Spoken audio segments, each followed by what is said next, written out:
If your soul feels restless tonight, you are welcome here. You don't need to carry everything right now. Not in this sacred moment. Just breathe gently and let the burdens of today begin to fall away. Here in this stillness, you are held.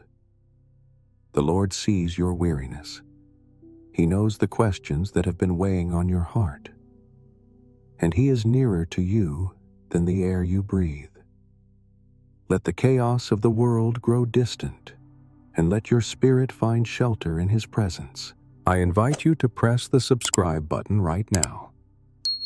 Do not see this as a mere technical step, but as a gesture of faith, a gentle whisper to the Lord, "Lord, I open my heart.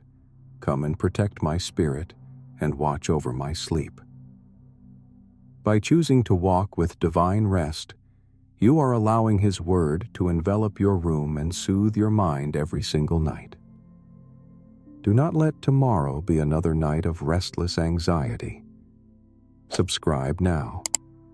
Let the love of Jesus heal your wounds and grant you the true rest you deserve tonight. Tonight, we step into the Book of Nahum, a powerful and reassuring story for anyone who feels overwhelmed by cruelty, oppression, or the fear that evil is winning.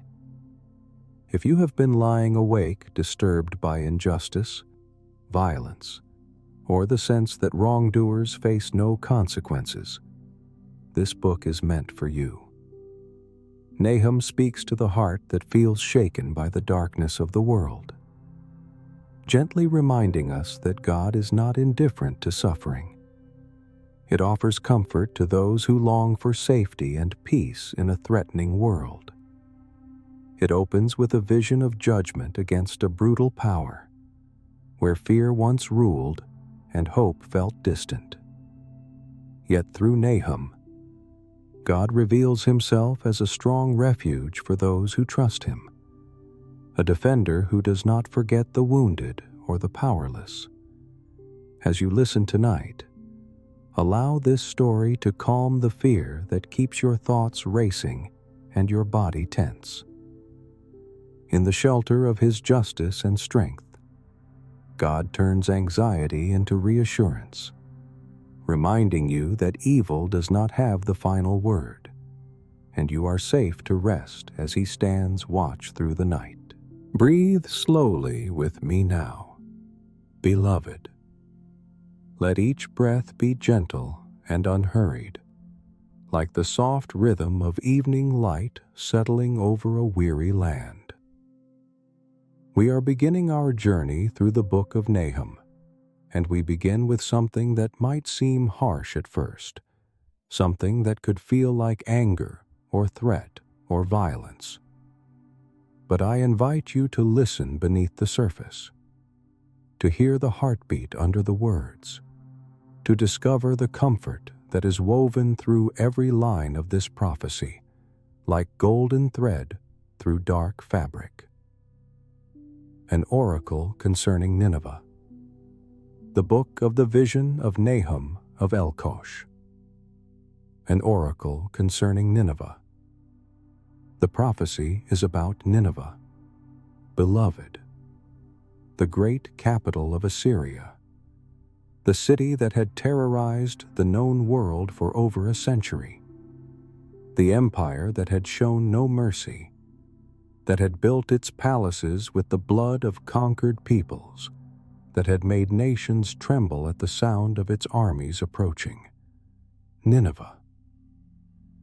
The name alone would have sent shivers through anyone who heard it in Nahum's day. The book of the vision of Nahum of Elkosh.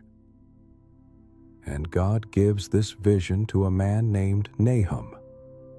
Dear friend, we know almost nothing about him. Elkosh was likely a small village, not a center of power or influence. Nahum was not from the royal court or the priestly elite. He was just a man, an ordinary man, to whom God chose to reveal something extraordinary. And his name beloved. His name is the key to understanding this entire book. Nahum means comfort or consolation. He is literally the comforter, the one who brings consolation. And this is the first thing you need to understand tonight, precious child. This prophecy about Nineveh's fall is not primarily a message of vengeance. It is not mainly a word of anger. It is, at its core, a word of comfort. Loi and ui duk che jo. Comfort hidden within prophecy. Because when God says to the oppressor, "You will fall," He is simultaneously saying to the oppressed, "You will be free."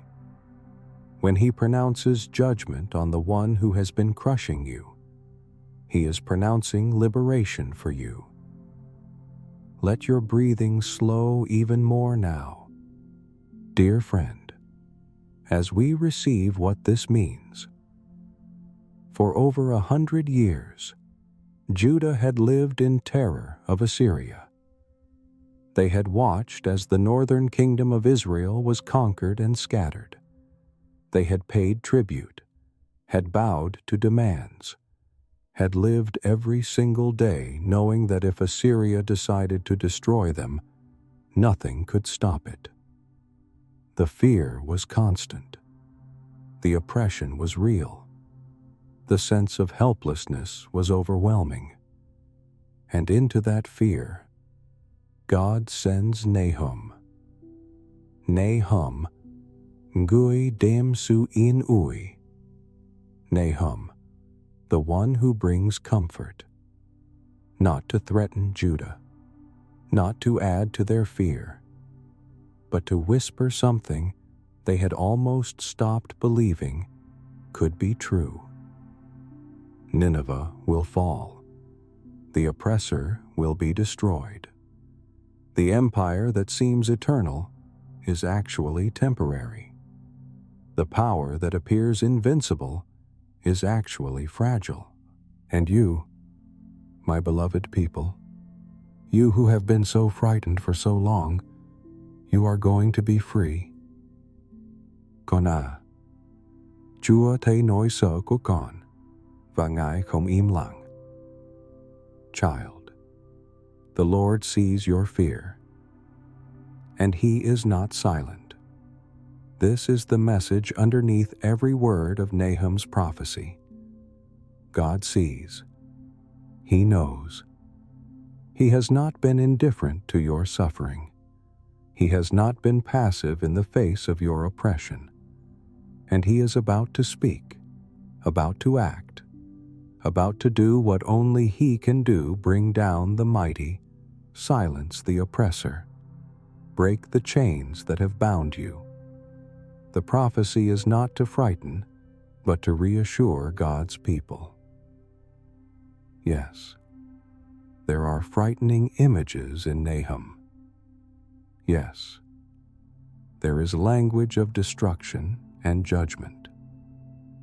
But every word of destruction spoken over Nineveh is a word of hope spoken over Judah. Every promise that the enemy will fall is a promise that you will stand. Every declaration that the oppressor's time is ending is a declaration that your season of fear is coming to a close.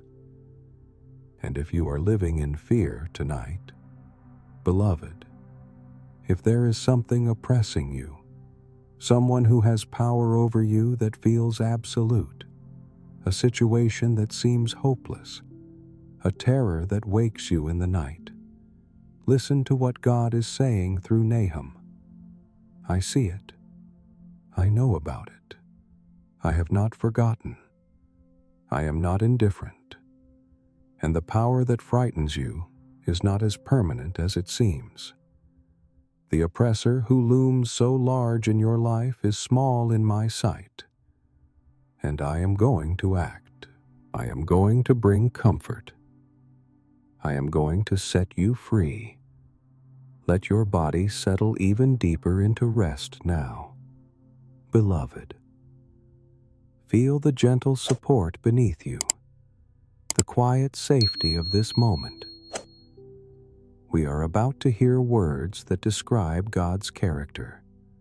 Words that might seem contradictory at first, jealous yet slow to anger, avenging yet patient, powerful yet measured in his response to evil. And as we listen, we will discover that these are not contradictions, but the perfect balance of a love that cares deeply and a justice that acts wisely. The Lord is a jealous and avenging God. The Lord is avenging and wrathful. The Lord takes vengeance on his adversaries and keeps wrath for his enemies. The Lord is slow to anger and great in power, and the Lord will by no means clear the guilty. The Lord is a jealous and avenging God. Jealous, beloved. Not in the petty way humans are jealous, not in the insecure possessiveness of someone who fears losing what they have, but jealous with the fierce protective love of a husband who sees his wife being harmed, of a father who watches his children being abused, of one who loves so deeply that he cannot be indifferent when the beloved is being hurt. God is jealous for his people. Dear friend, he sees Assyria crushing them, and he is not casual about it. He is not detached. He is not saying, "Well, that's unfortunate but not my concern." He is jealous. He cares. He is moved with protective love, and because he loves his people, he will avenge what has been done to them. The Lord is avenging and wrathful, and he is an avenging God. Beloved, this might sound frightening until you understand who he is avenging and what he is avenging. He is avenging the innocent who have been slaughtered. He is avenging the vulnerable who have been exploited. He is avenging the helpless who have been crushed. His vengeance is not random violence. It is justice. It is the righteous anger of one who sees cruelty and will not let it stand unanswered. The Lord takes vengeance on his adversaries and keeps wrath for his enemies. He takes vengeance on adversaries. Dear friend, on those who set themselves against him and his purposes, on those who harm his people, on those who use power to crush rather than protect, to destroy rather than build, to terrorize rather than serve. And he keeps wrath for his enemies, stores it up, not because he delights in anger, but because he will not let evil continue forever without consequence. But here, beloved, here comes the beautiful balance. The Lord is slow to anger. Đức Chúa Trời ghen tuông nhưng chậm giận. God is jealous yet slow to anger. He is not quick-tempered. He is not hasty. He is not reactive or impulsive or flying off the handle at the first offense. He is slow to anger, patient, giving space for repentance, allowing time for change, not eager to destroy, but hoping for transformation, and great in power. And his slowness to anger is not weakness. Dear friend, công lý không phải là nóng nảy. Justice is not impulsive. He is slow to anger precisely because he is great in power. He does not need to react quickly because he knows the outcome is certain. He does not need to strike immediately because his power is such that when he does act, nothing can resist him. His patience is possible because his power is absolute, and the Lord will by no means clear the guilty. But his slowness does not mean he overlooks evil. Beloved, Chúa không bỏ qua điều ác, nhưng cũng không vội vàng. The Lord does not ignore evil, but neither is he hasty. He will by no means clear the guilty. He will not pretend wickedness did not happen. He will not act as if cruelty does not matter. He will not sweep injustice under the rug. The guilty will face consequences. Evil will be addressed, but in his time, in his way, with his perfect wisdom about when and how justice should be executed. Let your breathing deepen now, dear friend, as we sit with what this means for you tonight. Maybe you have been hurt by someone and you wonder why God has not acted yet, why the person who harmed you still seems to prosper, why justice feels so slow in coming.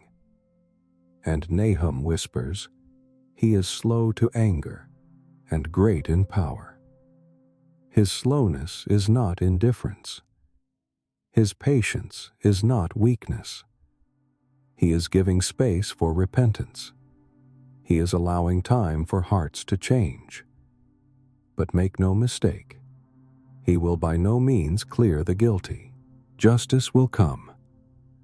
It may not come on your timeline, but it will come on his. Or maybe you are the one who has done wrong. Beloved, maybe you fear that God's vengeance will fall on you, that his wrath will strike you, that you are one of the adversaries or enemies this passage speaks about. And if that is you, hear this carefully. He is slow to anger. There is still time. There is still space. There is still opportunity to turn, to repent, to move from being his adversary to being his child, from being under his wrath to being under his mercy. Moi ngui nghe đất noi ut uk trong te ngai, inviting you to place your resentment in his hands. Whatever injustice you have suffered, whatever cruelty has been done to you, whatever wrong remains unaddressed, give it to him tonight. Not to carry anymore, not to nurse or cultivate or let it poison your heart, but to entrust to the one who is both jealous for you and slow to anger, both avenging and patient, both committed to justice and great in power to execute it perfectly in his time. Now let your body become completely still. Dear friend, let every muscle soften and release. We are about to hear some of the most powerful language in all of Scripture descriptions of God's might that shake creation itself. Images of mountains melting and seas drying up. Words that portray power so vast that nothing in nature can stand before it. And yet, woven through all this display of overwhelming strength is the tenderest promise. He is good. He is a refuge. He knows those who take shelter in him. His way is in whirlwind and storm, and the clouds are the dust of his feet. He rebukes the sea and makes it dry. He dries up all the rivers. Bashan and Carmel wither. The bloom of Lebanon withers. The mountains quake before him. The hills melt. The earth heaves before him. The world and all who dwell in it. His way is in whirlwind and storm. God's way is in the whirlwind, beloved. In the storm, not in gentle breezes only, but in the overwhelming display of power that makes nature itself bow. And the clouds are the dust of his feet. When he walks, clouds form like dust kicked up by his footsteps.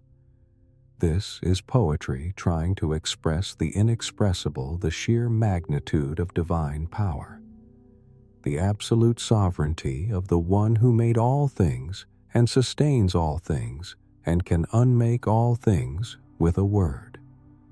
He rebukes the sea and makes it dry. He speaks to the sea, dear friend, and it dries up. The vast ocean that seems so permanent, so powerful, so beyond human control. He rebukes it, and it becomes dry land. He dries up all the rivers, the flowing waters that seem eternal, that carve through stone and shape landscapes. He can make them cease with a word. Bashan and Carmel wither, the bloom of Lebanon withers, the most fertile places. Beloved, the regions known for abundant vegetation and rich pastures and beautiful forests, even these wither before him. Bashan with its cattle, Carmel with its vineyards, Lebanon with its famous cedars. All of it withers. All of it proves fragile when he chooses to display his power.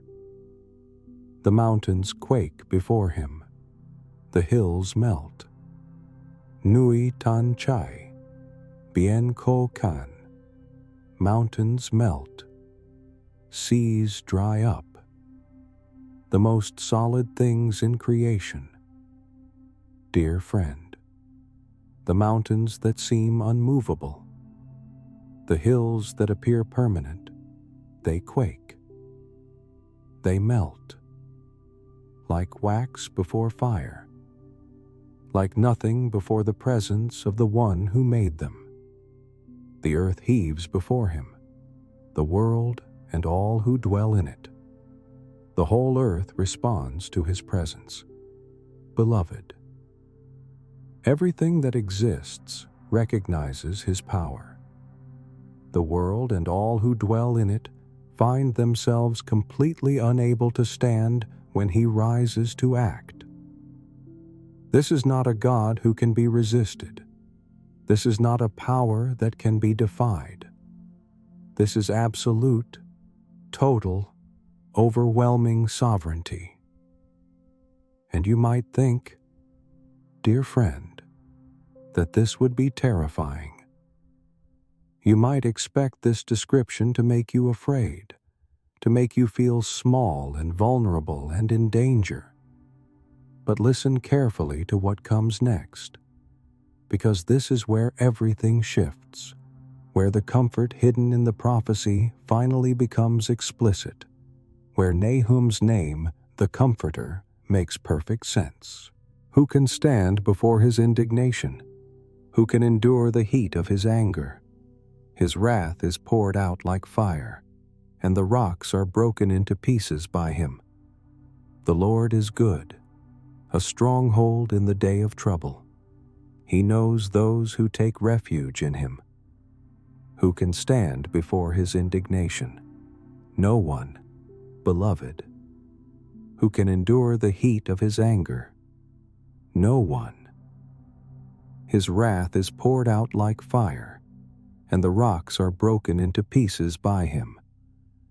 Even the hardest substances, even stone and rock, are broken to pieces when his wrath is poured out. Nothing can stand. Nothing can endure. Nothing can resist. And yet,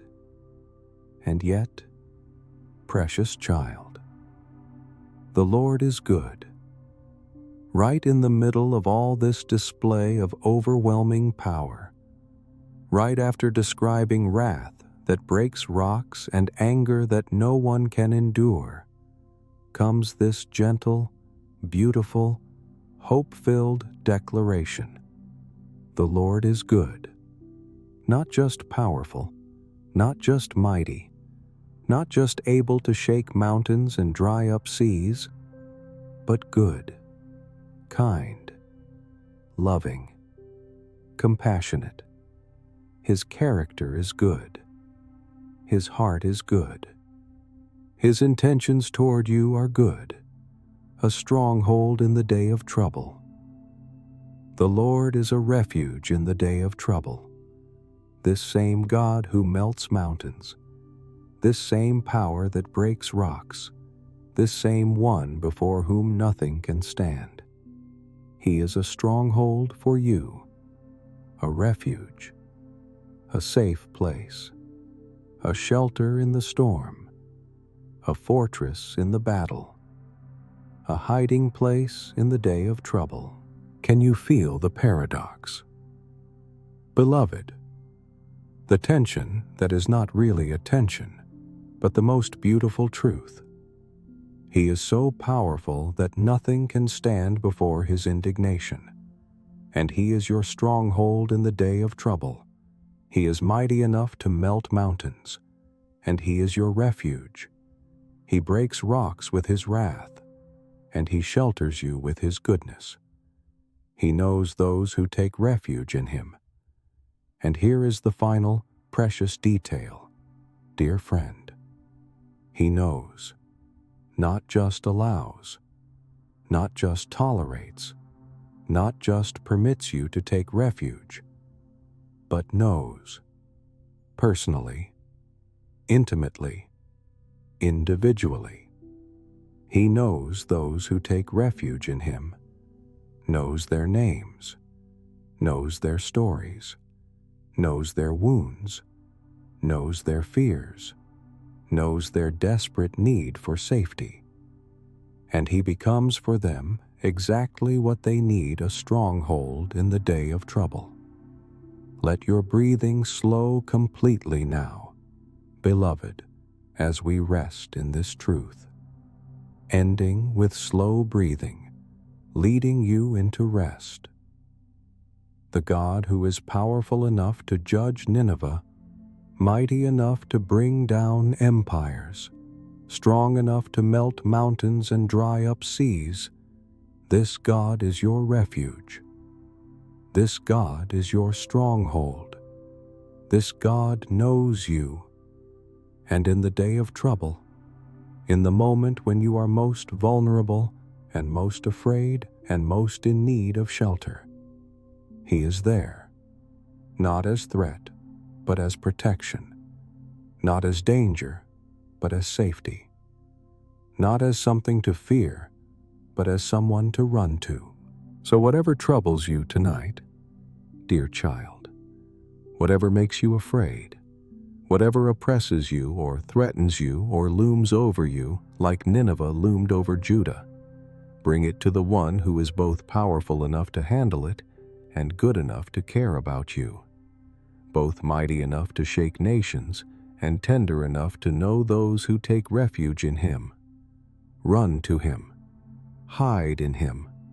Let him be your stronghold, because he is good, because he knows you, because in the day of trouble, there is no safer place in all the universe than sheltered in the arms of the God who melts mountains, but who holds you with infinite gentleness, who breaks rocks with his wrath, but who treasures you with unfailing love, who no one can stand before in judgment, but who invites you to stand with him in relationship, protected, known, safe, home. Rest now in that refuge, beloved. Sleep in that stronghold. And let your last conscious thought be this simple, beautiful, life-changing truth. The Lord is good, a stronghold in the day of trouble, and he knows. He knows those who take refuge in him. You are known. You are seen. You are safe. And nothing, not even the powers that seem as permanent as mountains and as overwhelming as seas, nothing can touch you here in this refuge, in this stronghold, in the goodness of the God who shakes creation, but who whispers to your frightened heart, "You are mine. I know you. I have you, and you are safe." Amen. We have heard that the Lord is a refuge in the day of trouble, that he is good and knows those who take shelter in him. And now we are going to hear what this good God does to those who have been oppressing his people, What happens when divine patience finally reaches its end? What occurs when the one who is slow to anger finally rises to execute the justice he has been storing up? But with an overflowing flood, he will make a complete end of the adversaries and will pursue his enemies into darkness. What do you plot against the Lord? He will make a complete end. Trouble will not rise up a second time. For they are like entangled thorns, like drunkards as they drink. They are consumed like stubble fully dried. But with an overflowing flood, he will make a complete end of the adversaries. The judgment comes like a flood, beloved, overwhelming, unstoppable, complete. Not partial destruction, but a complete end. God is speaking about Nineveh here, about Assyria, about the empire that has terrorized his people for over a century. And he says simply, clearly, finally, I will make a complete end, and will pursue his enemies into darkness. He will pursue them, dear friend. They will not escape by running. They will not avoid consequences by hiding. He will pursue them even into darkness, into the places they think they can flee to, into the corners where they imagine they might be safe. There is no escape from the justice of the God who sees everything and from whose presence no one can hide. What do you plot against the Lord? And here God asks a question that is almost sad in its recognition of human foolishness. Beloved, what are you plotting? What schemes are you devising?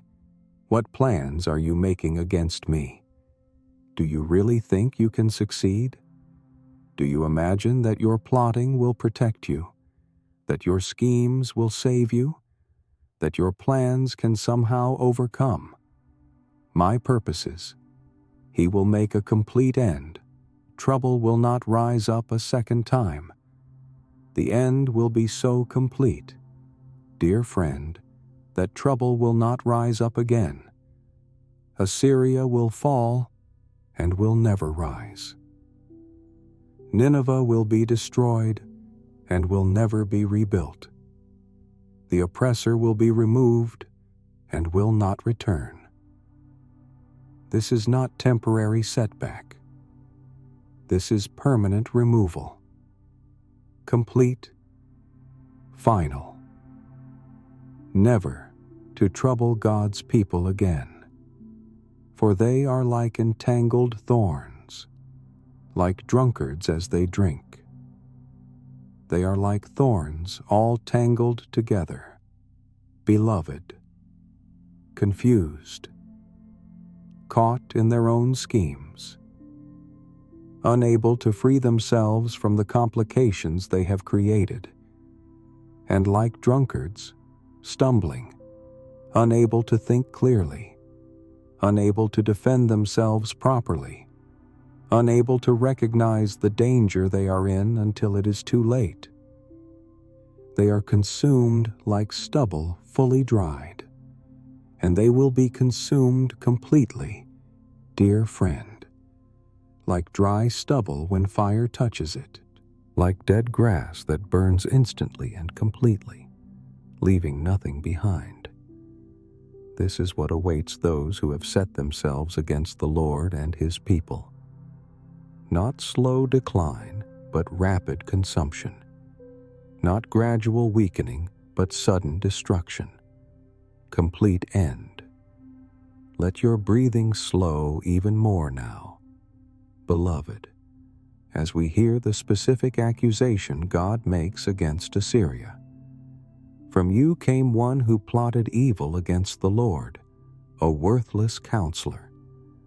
From you came one who plotted evil against the Lord, a worthless counselor. From Nineveh came leaders who plotted evil, dear friend, who devised schemes against God himself, who counseled wickedness, who led their nation into cruelty and oppression and arrogance. And God calls them what they are worthless. Their counsel is worthless. Their plotting is futile. Their schemes are empty. They thought they were powerful. They imagined they were wise. But God sees them clearly worthless counselors who plotted against the one they could never defeat. And here, beloved, here is where we must pause and let Chasu Noi Vinyang Lin Hon be Ton Tung. The Father speak to wounded souls. Because maybe you have been hurt by someone who seemed powerful, by an oppressor who appeared invincible, by a person or a system that plotted evil and seemed to get away with it. Maybe you have watched wickedness prosper while you suffered. Maybe you have seen the worthless counselor elevated while the righteous were pushed down. And Nahum whispers comfort to you tonight. Ke ap book se không đứng vững. The oppressor will not stand. Assyria tung min but ka chin bai. Assyria thought itself invincible. They believed their power was permanent. They imagined their empire would last forever. They plotted against the Lord and thought they could win. But power cannot defeat justice. Human might cannot overcome divine righteousness. The oppressor's strength cannot stand against the goodness of God. What seems invincible to you is fragile before him. What appears permanent is actually temporary. What looks unstoppable will be stopped. Completely. Finally. Never to rise again. So if you are living under oppression tonight, beloved, if someone has power over you that feels absolute, if you are watching wickedness prosper while you suffer, hear what God is saying through Nahum. The oppressor will not stand. The plotting is futile. The power is temporary.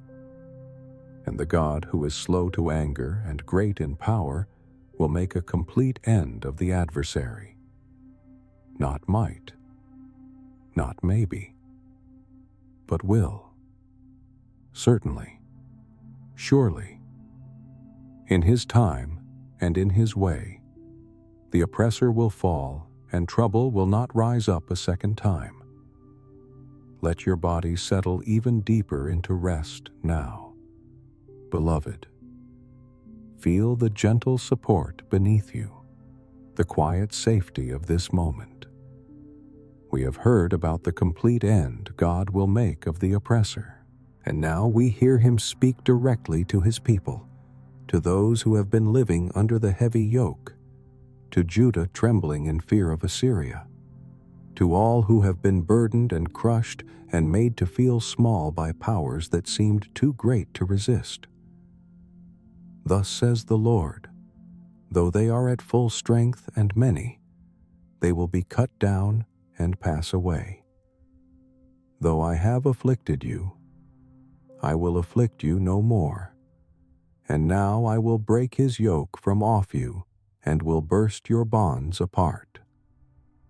Thus says the Lord. God speaks, dear friend. This is not Nahum's opinion, or wishful thinking, or hopeful speculation. This is direct divine speech. Thus says the Lord, the Sovereign One, the Creator of all, the Judge of nations, the refuge of his people. He speaks. Though they are at full strength and many, they will be cut down and pass away. Even at full strength, beloved, even when they seem most powerful, even when they are many and you are few, even when everything looks hopeless from a human perspective, they will be cut down, not weakened gradually, not diminished slowly, but cut down, suddenly, completely, and they will pass away, will be gone, will cease to exist as a threat. Though I have afflicted you, I will afflict you no more. And here God acknowledges something tender and painful. Dear friend, I have afflicted you. God takes responsibility. He does not pretend that Judah's suffering happened without his knowledge or permission. He used Assyria as an instrument of discipline. He allowed the affliction. It was real. It was painful. It served a purpose. But now, beloved, now comes the beautiful turn. I will afflict you no more. The discipline is ending. The season of affliction is finishing. What was necessary for a time will not continue forever. God is not a cruel Father who punishes without end. He is a loving Father who disciplines for a purpose and who stops when the purpose is accomplished. And now I will break his yoke from off you. Aknang duk tau go. The heavy yoke is removed. The yoke of Assyria, dear friend. The burden they have placed on Judah's neck. The tribute that must be paid. The fear that must be lived with. The humiliation that must be endured.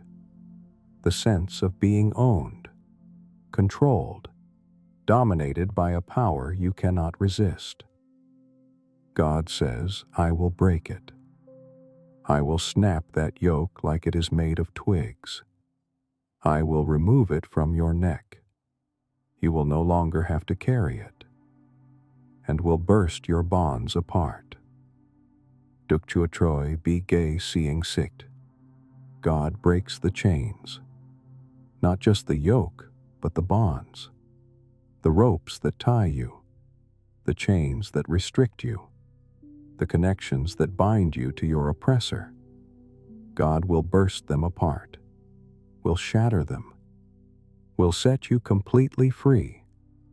Let your breathing deepen now, beloved, as we receive what this means. Fan set nu handong jai feng. Judgment as an act of liberation. When God judges Nineveh, he is not just punishing wickedness, he is freeing captives. When he makes a complete end of Assyria, he is not just executing justice, he is breaking yokes. When he cuts down the oppressor at full strength, he is simultaneously bursting apart the bonds that have held his people in fear. This is what divine judgment looks like when you understand it from the perspective of the oppressed. Dear friend, it is not cruelty. It is liberation. It is not vengeance for vengeance's sake. It is the necessary removal of what has been crushing the vulnerable. It is not God being mean, but God being good, using his power to protect those who cannot protect themselves, breaking yokes that bend necks, bursting bonds that restrict freedom. And ngui ngeduk moi bung gen nang. You are invited to release your burden. Whatever yoke you have been carrying, whatever bonds have been restricting you, whatever oppression has been weighing on you, God is saying tonight, I will break it. I will burst it apart. I will set you free. Not through your own strength, not by your own effort, but by my power, by my justice, by my goodness that cannot tolerate seeing you crushed any longer. Maybe the yoke is a relationship that has become oppressive. Maybe it is a memory that dominates your thoughts. Maybe it is a system that crushes your spirit. Maybe it is fear that has become so familiar you do not even recognize it as a yoke anymore. Whatever it is, beloved, Bring it to the God who breaks yokes and bursts bonds. Let him do what only he can do. Let him set you free. Now let your body become completely still, dear friend. Let every muscle soften and release. We have heard that God will break the yoke and burst the bonds. And now we hear the final word in this first chapter of Nahum, the word that turns from addressing the oppressor to addressing the oppressed, from judgment on Nineveh to blessing on Judah, from what will be destroyed to what will be restored. The Lord has given commandment about you. No more shall your name be perpetuated. From the house of your gods I will cut off the carved image and the metal image. I will make your grave, for you are vile. The Lord has given commandment about you. God speaks a word over Nineveh. Beloved, a commandment, a decree, a final decision that cannot be changed or resisted. About you, he says to the oppressor, this is my word concerning you. No more shall your name be perpetuated. Your name will end, dear friend. The dynasty will cease. The empire will fall. The memory will fade. What seemed so permanent, so powerful, so impossible to remove will be removed so completely that even the name will not continue. No more perpetuation. No more continuation. No more future. The end is complete. From the house of your gods I will cut off the carved image and the metal image. Even their gods will be cut off, beloved. The idols they trusted in, the images they bowed to, the false securities they relied on. All of it will be removed from the house of their gods. All of it will prove powerless to save them.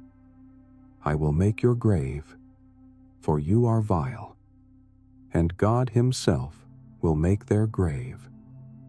Dear friend, will ensure they are buried, will guarantee they do not rise again, because, he says simply, you are vile, worthless, despicable. Your cruelty has made you contemptible. Your oppression has made you worthy only of the grave. This is hard language, beloved. Final language, language of complete rejection and permanent removal. But remember who this is spoken to: the oppressor, the one who showed no mercy, the empire that built palaces with blood and displayed pyramids of severed heads, the power that terrorized nations and crushed the vulnerable without conscience. This is not God being cruel to the innocent. This is God being just to the wicked. This is not random anger. This is righteous judgment on those who earned it through persistent, unrepentant cruelty. And now, dear friend, now comes the turn, the shift. The moment when God stops addressing the oppressor and starts speaking to the oppressed. And what he says is so beautiful, so hope-filled, so absolutely healing that it has comforted wounded hearts for thousands of years. Behold, upon the mountains, the feet of him who brings good news, who publishes peace. Keep your feasts. O Judah, fulfill your vows, for never again shall the wicked pass through you. He is utterly cut off. Behold, upon the mountains, the feet of him who brings good news, who publishes peace. Can you see it? Beloved nui non rao trin tinvui. The mountains proclaim good news. A messenger is coming over the mountains. Someone running with news. And before he even speaks, before the message is delivered, You can tell from his running, from his urgency, from his joy, that this is good news. This is the news Judah has been waiting for.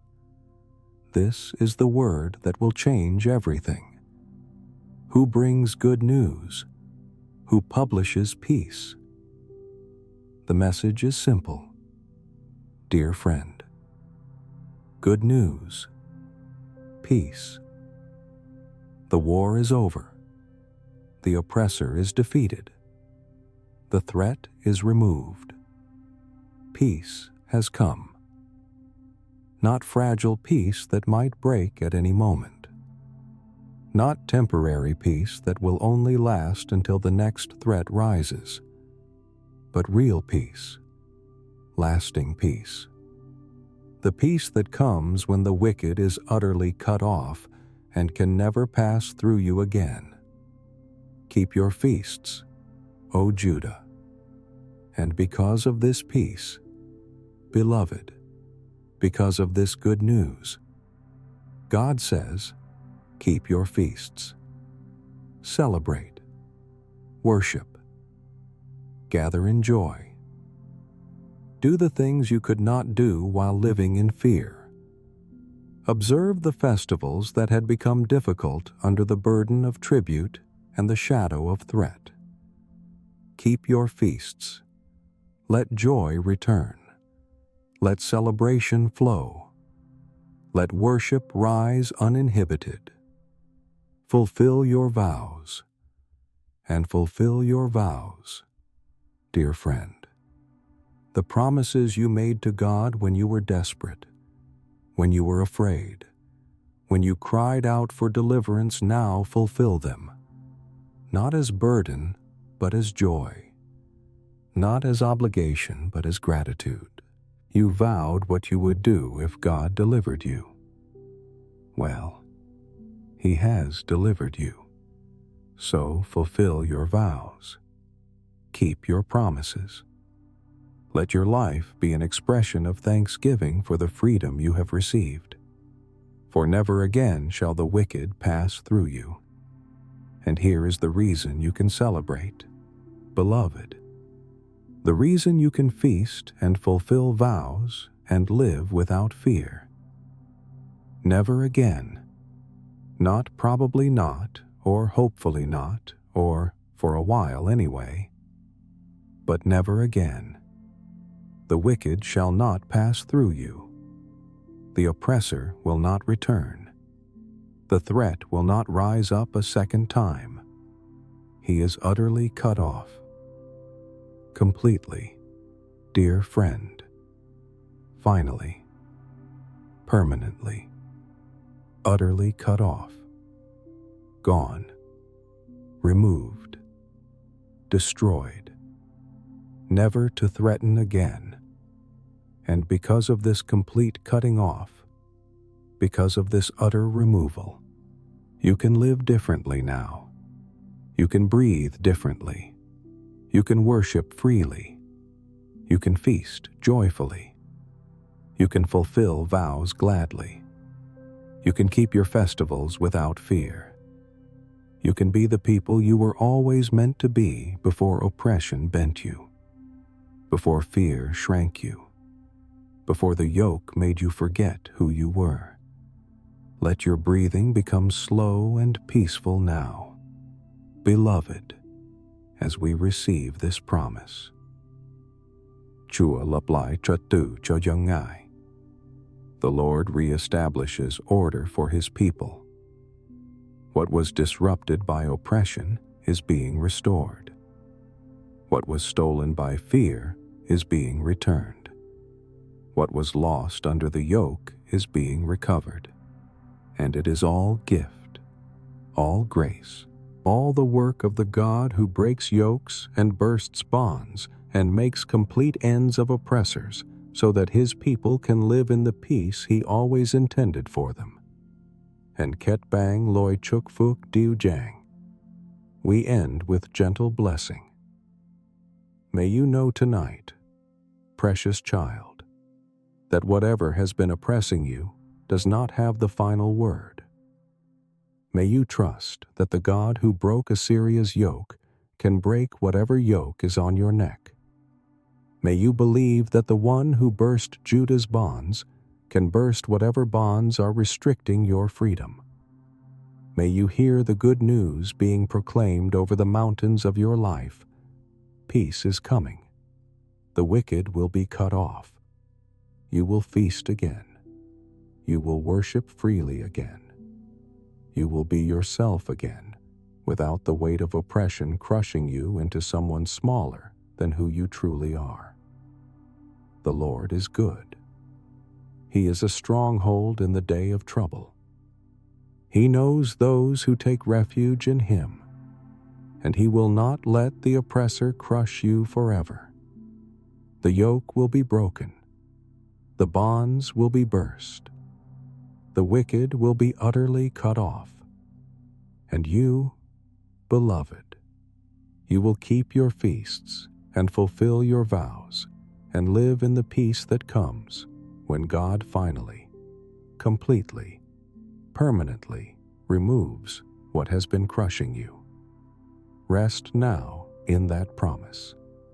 Sleep in that hope, and wake tomorrow knowing that the God who judged Nineveh stands ready to judge whatever oppresses you, to break whatever yoke weighs on you, to proclaim peace over whatever war has been raging in your soul. You are His. You are known. You are protected. And the messenger is even now running over the mountains with good news for you, peace. The oppressor will not stand. The yoke is being broken, and you are going to be free. Amen. The empire that besieged will be besieged.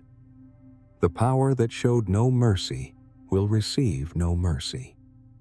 And underneath this account of a great city falling is a whisper of hope for all who have ever been crushed by powers that seemed too great to topple, too strong to fall, too permanent to ever face consequences. The scatterer has come up against you. Man the ramparts, watch the road, dress for battle, collect all your strength. For the Lord is restoring the majesty of Jacob as the majesty of Israel. For plunderers have plundered them and ruined their branches. The scatterer has come up against you. The chapter opens with an announcement. Dear friend, an enemy is coming. And not just any enemy, the scatterer, the one who breaks apart, the one who disperses, the one who tears down what seemed solid and scatters what was gathered. And he has come up against you, Nineveh, against you who have scattered so many others, against you who have been the destroyer for so long. Now the destroyer is coming for you. Man the ramparts, watch the road, dress for battle, collect all your strength. And Nahum speaks with irony, beloved, with a kind of sad mockery. He tells Nineveh what to do. Man your defenses. Watch the roads for the approaching army. Get dressed for battle. Gather all your strength. Do everything you can to prepare. Try to defend yourself. Use all your military might. Deploy all your strategies. But the irony is clear, dear friend. It will not be enough. No amount of preparation will save you. No gathering of strength will protect you. Because this is not just another battle. This is divine judgment. And when God decides a city will fall, all the ramparts in the world cannot keep it standing. For the Lord is restoring the majesty of Jacob as the majesty of Israel. And here is the reason, beloved. Here is why Nineveh must fall. Not random divine anger, not arbitrary destruction, but because the Lord is restoring what Assyria destroyed, restoring the majesty that was stolen, restoring Jacob and Israel to what they were meant to be before the plunderers came and ruined everything. For plunderers have plundered them and ruined their branches. Israel has been plundered, dear friend. Jacob has been ruined. The northern kingdom was conquered and scattered. The people were taken away. The land was devastated. The branches were broken off. And who did this plundering? Who ruined these branches? Assyria. Nineveh. The very city that is now being called to man the ramparts and collect its strength. Let your breathing slow even more now, beloved, as we receive what this means. Kehui diet, bihui diet.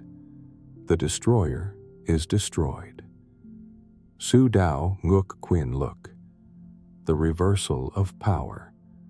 What you did to others is being done to you. What you inflicted is being inflicted on you.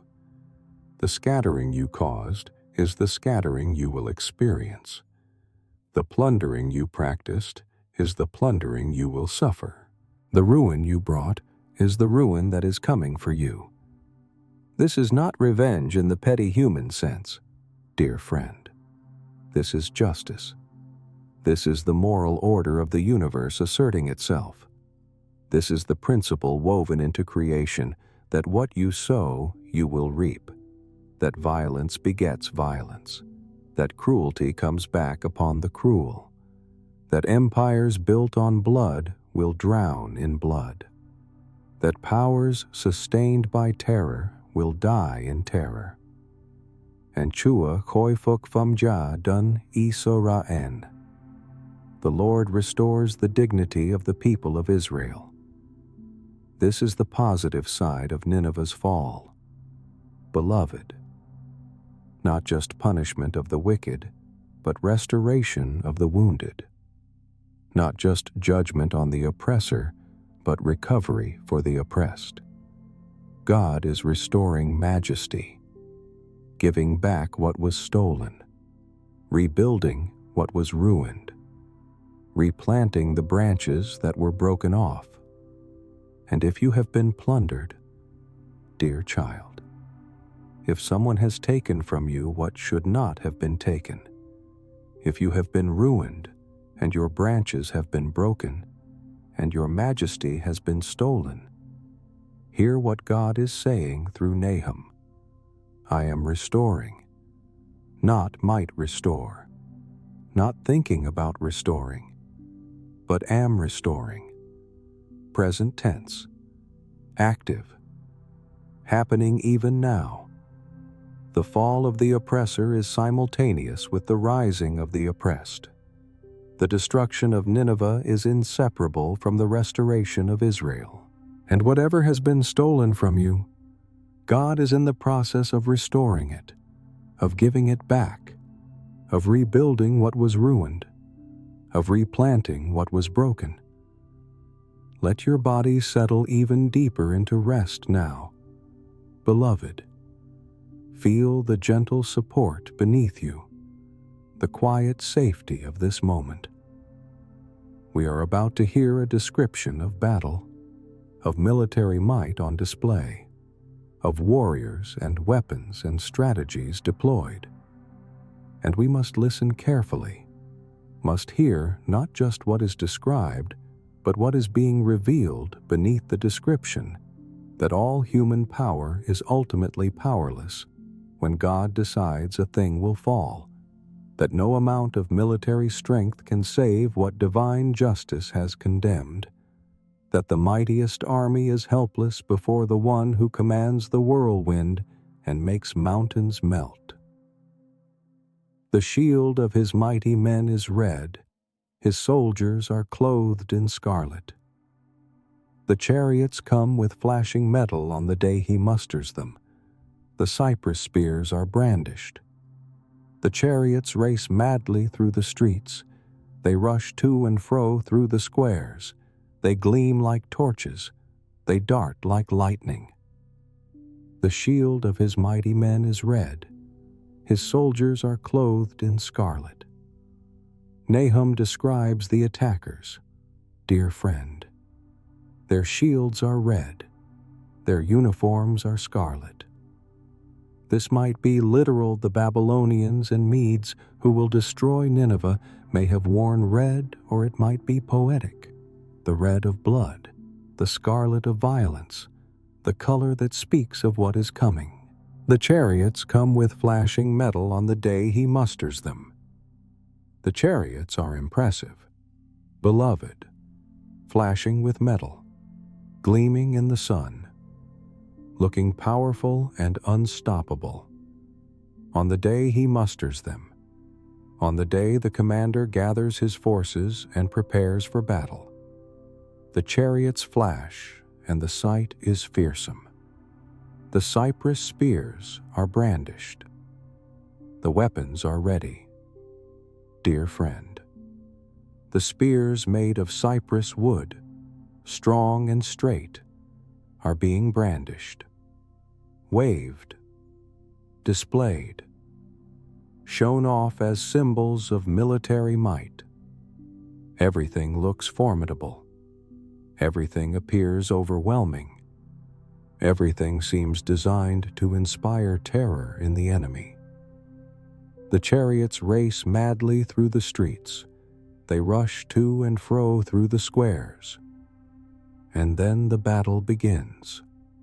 Beloved, the chariots race, not in orderly fashion, but madly, rushing to and fro, moving through the streets and squares, creating chaos, generating fear, moving so fast and so unpredictably that defense becomes nearly impossible. They gleam like torches. They dart like lightning. They shine like fire. Dear friend, they move like lightning. The speed, the brightness, the sheer energy of the attack is overwhelming. This is military power at its most impressive. This is human strength on full display. This is what empires trust in, what nations build their security on, what rulers think will keep them safe forever. Let your breathing deepen now, beloved, as we hear what comes next.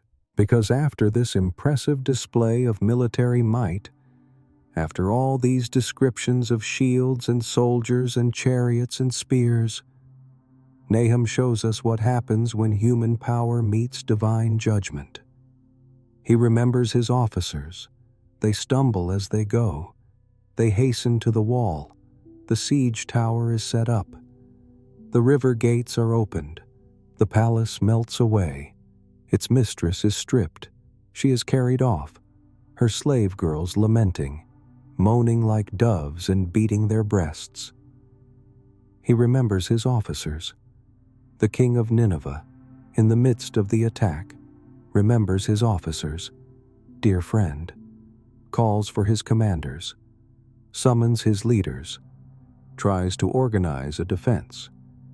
This is what rulers do when under attack. They turn to their officers, to their military leadership, to those who are supposed to know how to handle such situations. They stumble as they go, but the officers stumble. Beloved, ko se, keen, chin bin tutka deo butluk. Chariots, shields, warriors, all are powerless. Despite all the flashing metal and racing chariots and brandished spears, when it comes to actual defense, the officers stumble. They cannot move smoothly. They cannot execute their plans properly. They are confused, disoriented, unable to do what they were trained to do. They hasten to the wall. The siege tower is set up. They rush to the wall.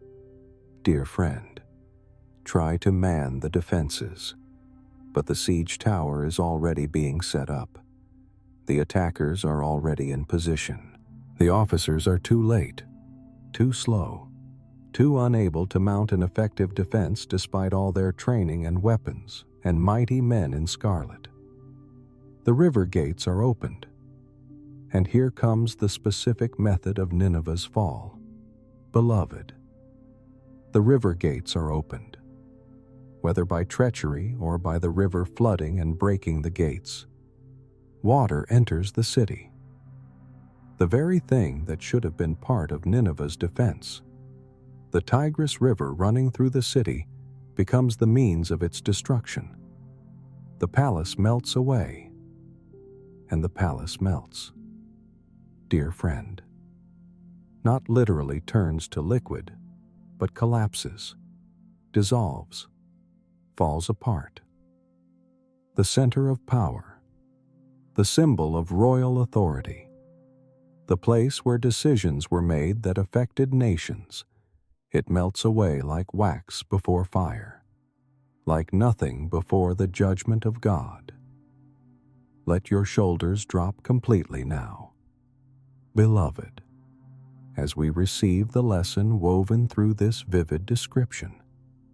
Mo ta songdong nyung dok chum.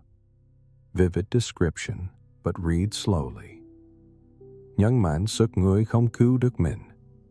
Emphasis, human strength, cannot save itself. All the impressive displays of military might, all the flashing chariots and brandished spears and mighty men in scarlet, all the officers and strategies and defenses, none of it can save Nineveh when God has decided Nineveh will fall. This is not a message about the superiority of one army over another. Dear friend, this is a message about the futility of trusting in human power when that power has been used for oppression, about the helplessness of military might when it stands against divine justice, about the weakness of what seems strong when God removes his protection and allows consequences to fall.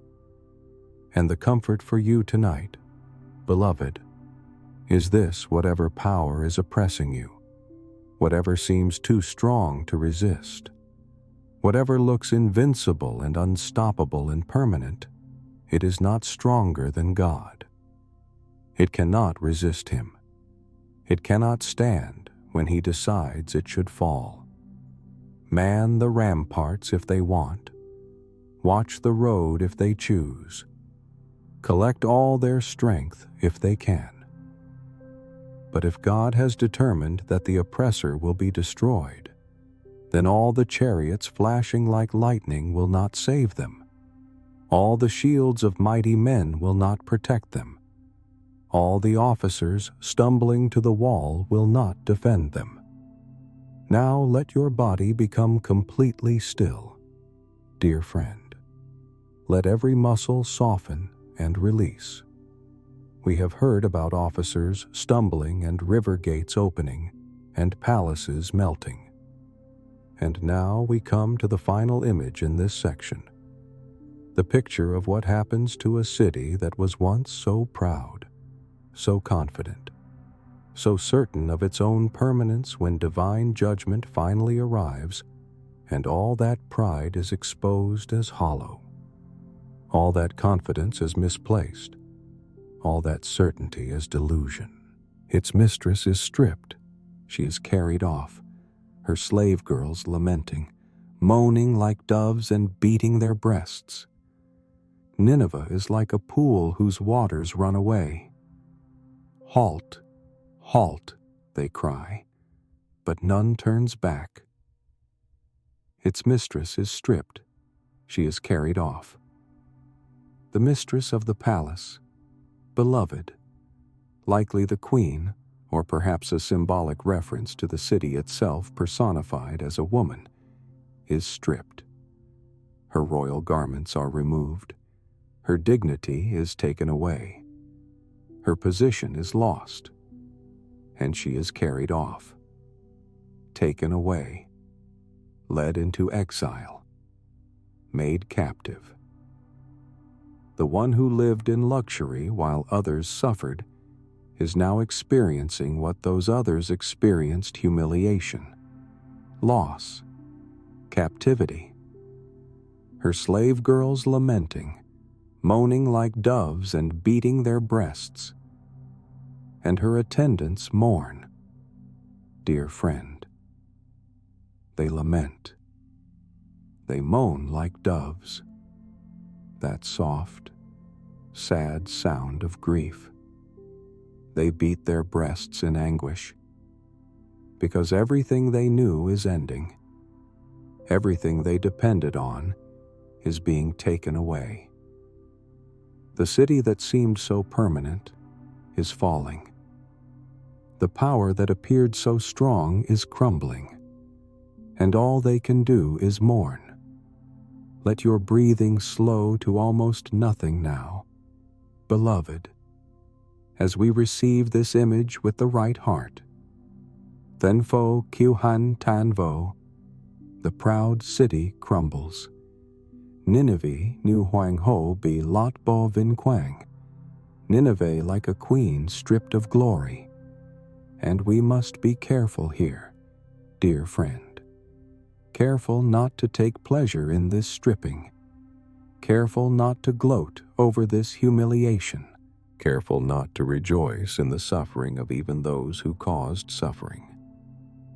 The Father interprets with a voice of sorrow, not satisfaction, because what we are witnessing is tragedy.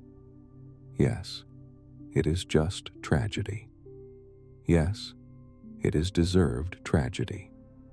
Yes, it is necessary tragedy. But it is still tragedy. Human beings created in God's image are suffering. A city is falling. People are dying. Slave girls are mourning. And God takes no pleasure in this, even though He has decreed it, even though justice requires it, even though the oppressed need to be freed from the oppressor. This is the heart we must have when we read about judgment.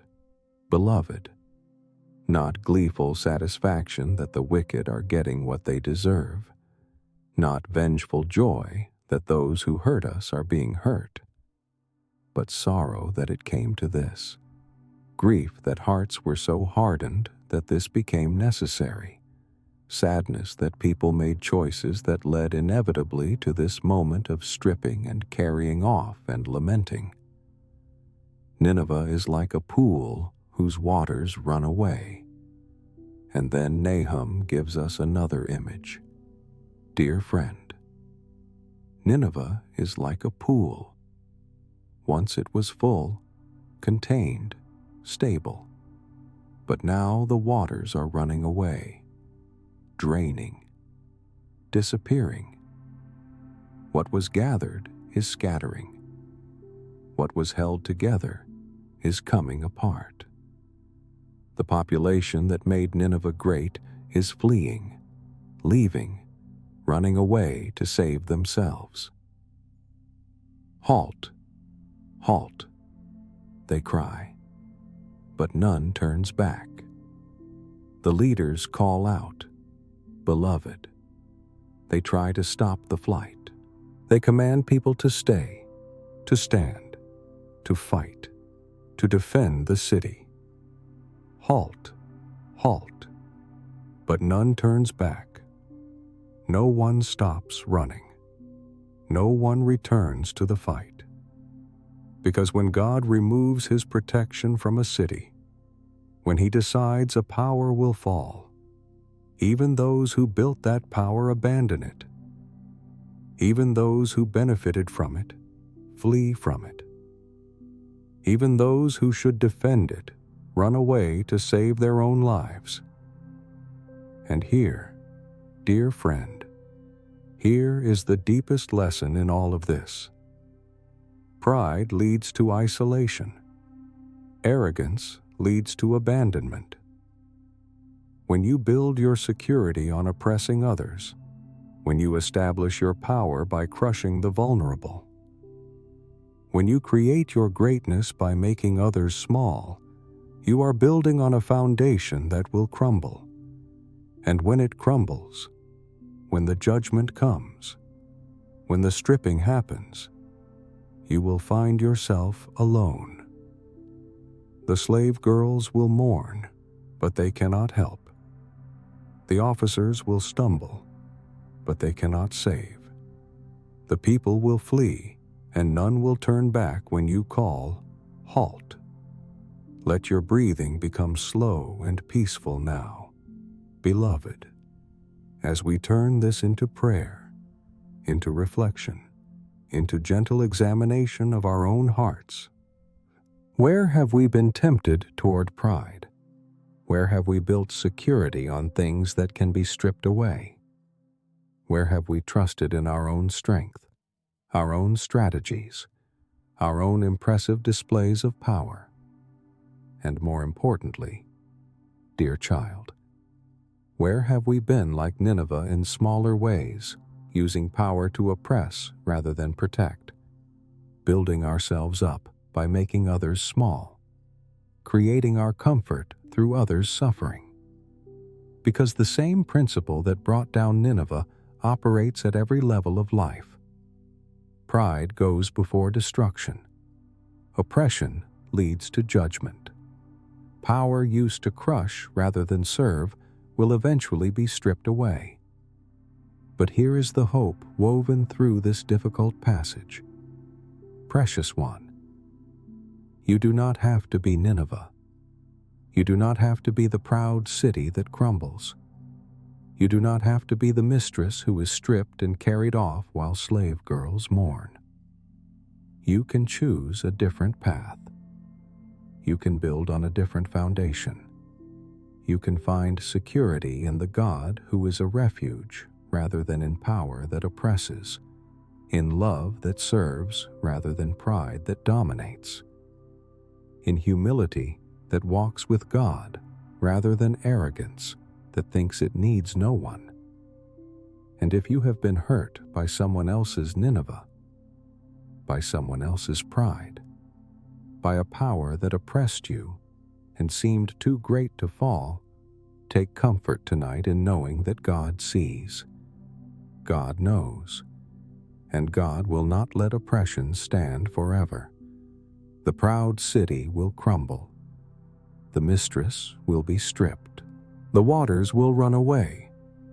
And those who cry, "Halt, halt," will find that none turns back, because when God removes his hand of protection from those who misused their power, all their might cannot save them.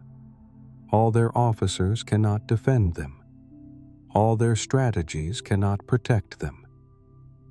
So rest tonight, beloved, not in the satisfaction of seeing enemies punished, but in the peace of knowing that God's justice will prevail, that pride will be humbled, that oppression will be stopped, that those who use power to crush will find their power stripped away.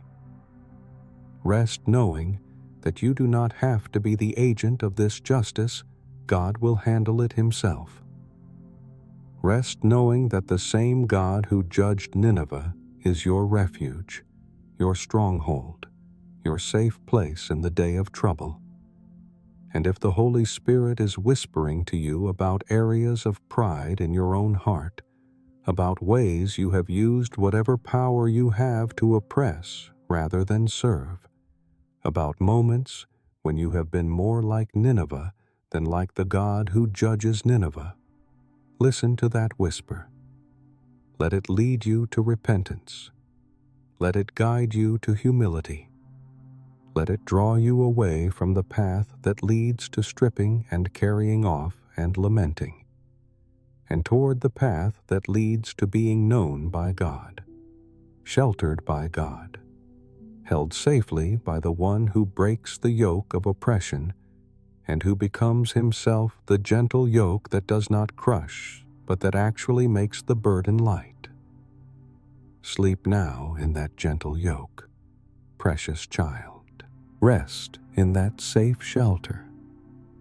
And wake tomorrow, choosing humility over pride, service over oppression, walking with God over trusting in your own strength, knowing that the only security that lasts is found not in being powerful, but in being loved by the one whose power is infinite and whose love never fails. Amen.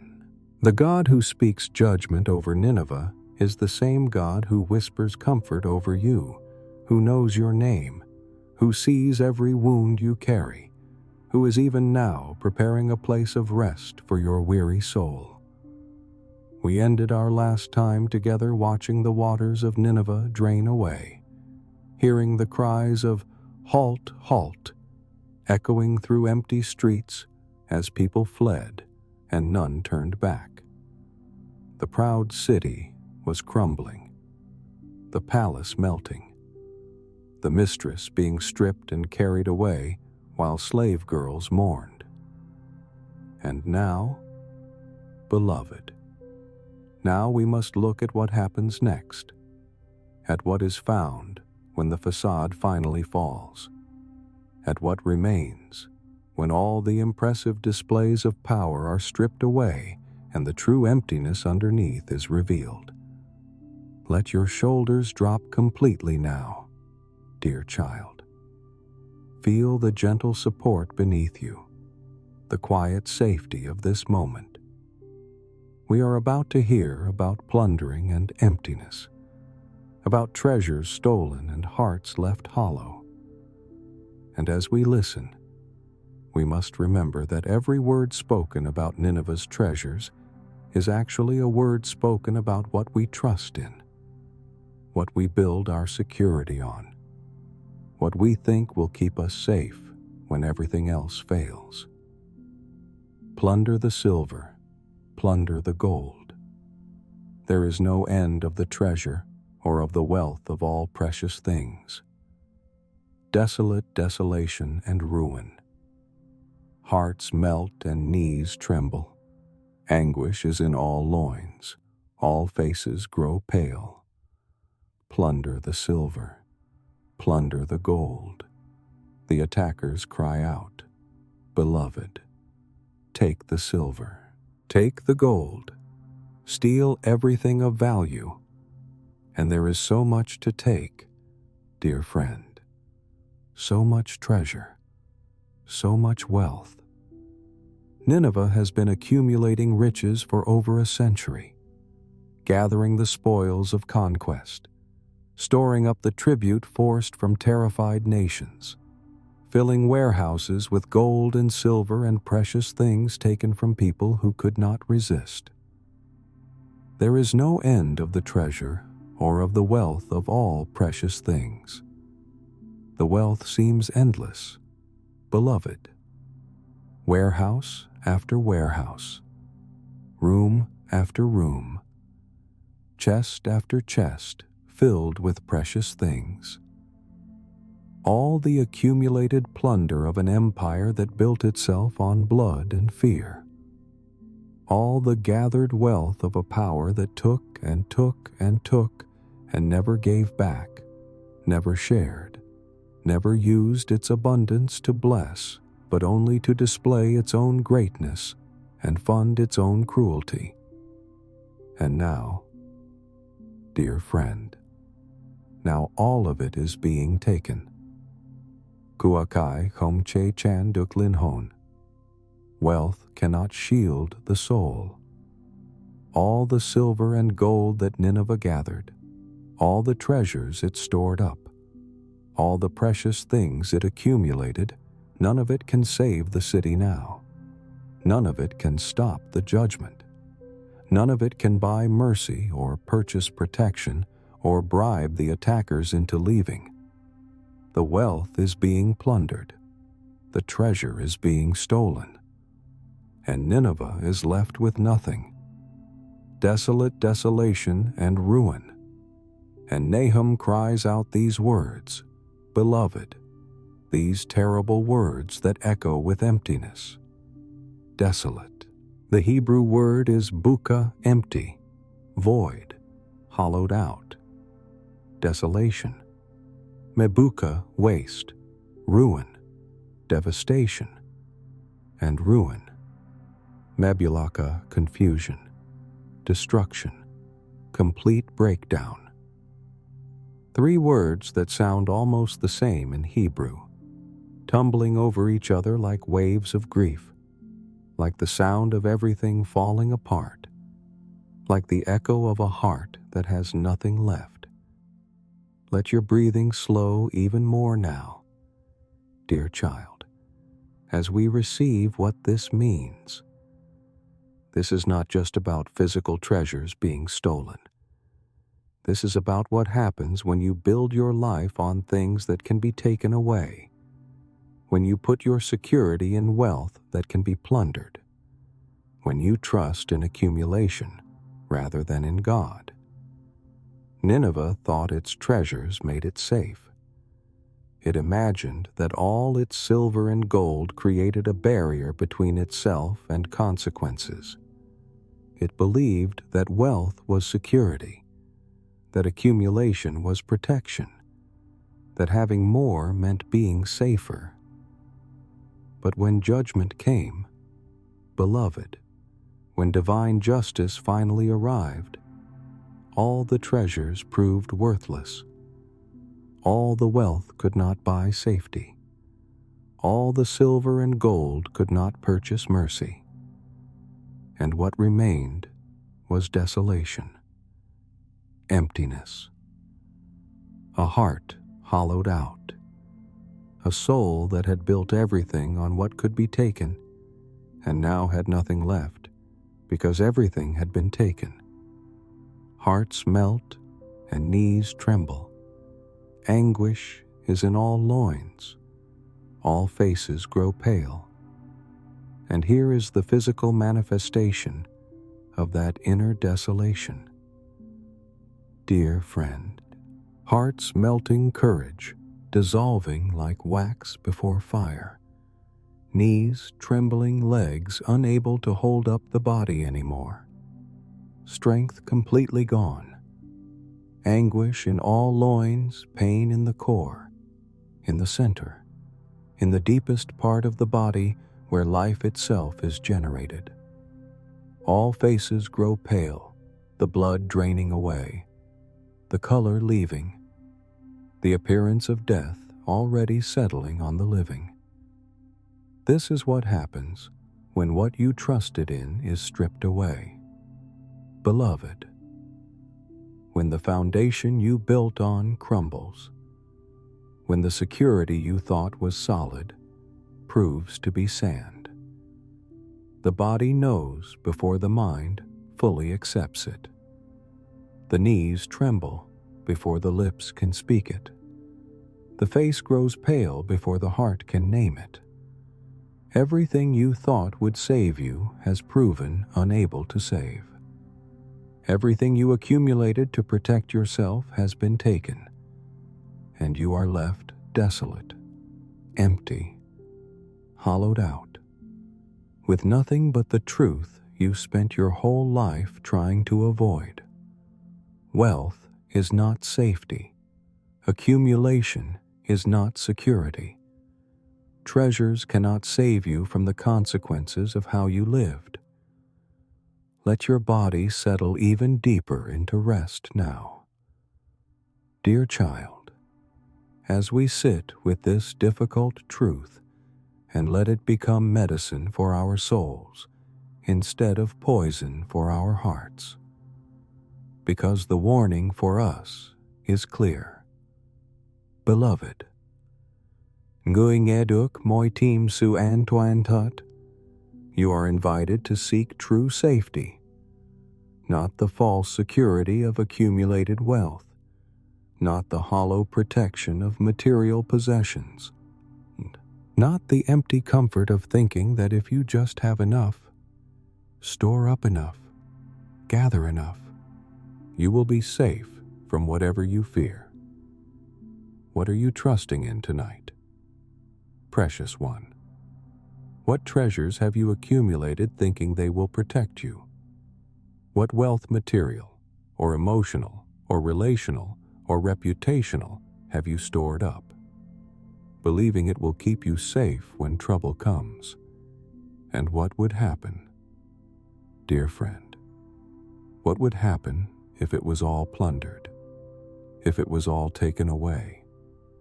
If you were left with nothing but yourself and God? Would you be desolate? Would your heart melt? Would your knees tremble? Would anguish fill your core? Or would you discover that the true treasure was never what you accumulated, but who you belong to? Never what you stored up, but who stores you up in his heart? Never what you possessed, but whose you are? The God who judges Nineveh wants something better for you, beloved. He wants you to build on a foundation that cannot be shaken, to trust in a security that cannot be stolen, to find your safety not in silver and gold, but in him, in his goodness, in his faithfulness, in his promise to be a stronghold in the day of trouble for those who know him. Kua kai tan bin, nyung chua van olai. Wealth vanishes, but the Lord remains. Treasures can be plundered. Possessions can be lost. Wealth can disappear overnight. But the God who is your refuge, the one who knows those who take shelter in him, he cannot be taken from you. He cannot be stolen. He cannot be plundered. And if you have him, beloved, if you truly have him, then even if everything else is stripped away, even if you are left with nothing but him, you will discover that you actually have everything, that he is enough, that in him there is no desolation, but only fullness, no emptiness, but only abundance, no pale faces and trembling knees, but joy and strength and peace that the world cannot take away, because the world did not give it in the first place. So bring your treasures to him tonight, dear child, not to defend them, but to surrender them, not to ask him to protect what you have accumulated, but to confess that you have been trusting in it more than in him.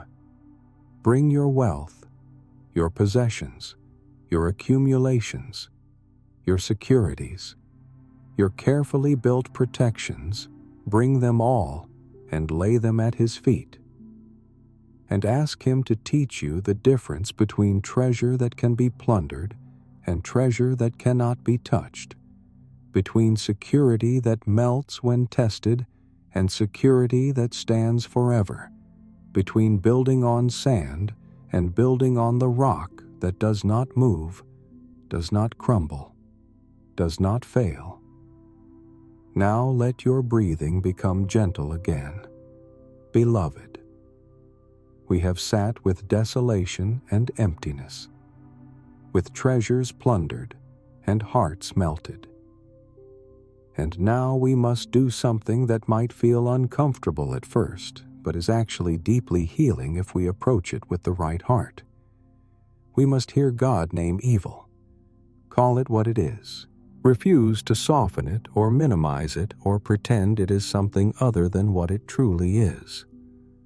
And as we listen to him name Nineveh's sins, we will discover that there is something profoundly comforting about a God who does not ignore evil, who does not look away from suffering, who does not pretend that cruelty is acceptable as long as it is done by powerful people.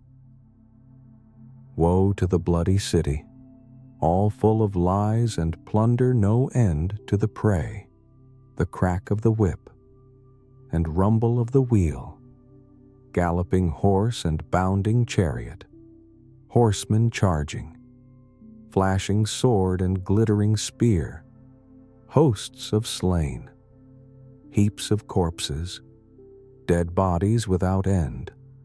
They stumble over the bodies. Woe to the bloody city. God speaks. dear friend. And his first word is woe. Not a curse in the magical sense, but a lament, a declaration of coming judgment, a pronouncement that grief is ahead and there is no way to avoid it now. Woe to the bloody city. Thenfo Quamau, the city of blood. This is Nineveh's first and most fundamental identity. Not the city of culture or learning or impressive architecture, but the bloody city. The city built on violence. The city whose foundations are corpses. The city whose wealth came from slaughter, all full of lies and plunder. And it is not just violent, beloved.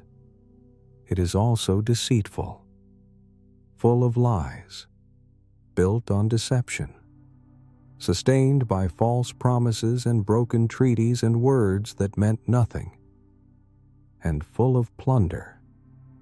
Everything in this city was taken from someone else. Nothing was earned honestly or acquired justly. Everything came from conquest, from theft, from using superior power to take what belonged to the weak who could not defend themselves. No end to the prey, and the violence never stopped. Dear friend, no end to the prey. Always another nation to conquer. Always another people to crush. Always more victims to create. The appetite for blood and plunder was insatiable. The desire for conquest was never satisfied. The empire kept expanding and expanding, driven by a hunger that could not be filled, a thirst for dominance that could not be quenched. Let your body release any tension now, beloved, as we hear the sounds of this violence described, the crack of the whip and rumble of the wheel, galloping horse and bounding chariot. Can you hear it? Dear child, the crack of whips driving slaves or spurring horses, the rumble of chariot wheels on stone streets, the thundering of galloping horses, the bounding of chariots rushing toward their next victim. These are the sounds of Assyrian military might. The sounds that made nations tremble. The sounds that announced death was coming and there was no escape. Horsemen charging, flashing sword and glittering spear. And here are the images, beloved. Warriors on horses rushing into battle, swords flashing in the sun, spears glittering with deadly beauty. Everything designed to inspire terror. Everything calculated to break the will to resist before the actual fighting even begins. This is psychological warfare combined with physical violence. This is an empire that understood that fear was as powerful a weapon as any sword. Hosts of slain, heaps of corpses, dead bodies without end, they stumble over the bodies. And here is the result, dear friend. Here is what all that military might produced. Not security or peace or flourishing, but death. Hosts of slain, heaps of corpses, dead bodies without end. So many bodies that soldiers stumble over them. So much death that you cannot walk through the streets without stepping on the dead. This is what Assyrian conquest looked like. This is what Nineveh built its greatness on. Mountains of corpses, rivers of blood, suffering beyond measure. Breathe slowly with me now, beloved, as we let this sink in, as we feel the weight of it, as we allow ourselves to acknowledge how terrible this really was. Because sometimes we read these ancient prophecies and they feel distant, removed, like they are just words on a page about events that do not touch us. But these were real people, dear child, real bodies, real suffering, real mothers watching their children killed, real fathers unable to protect their families, real communities destroyed, real lives ended in terror and pain. And Nineveh did this, over and over and over, for more than a century, building its wealth on stolen treasure and its reputation on heaps of corpses. And here, precious one, here is where we must pause and receive what it means that God names this, that He refuses to look away, that He calls it exactly what it is: bloody city, full of lies and plunder, creating hosts of slain and heaps of corpses. Dukchu Troi Khom Lam Ngo Truk Dao Ho. God does not ignore suffering. He sees every victim. He knows every act of violence. He remembers every life taken unjustly. And He will not pretend it did not happen. He will not minimize it.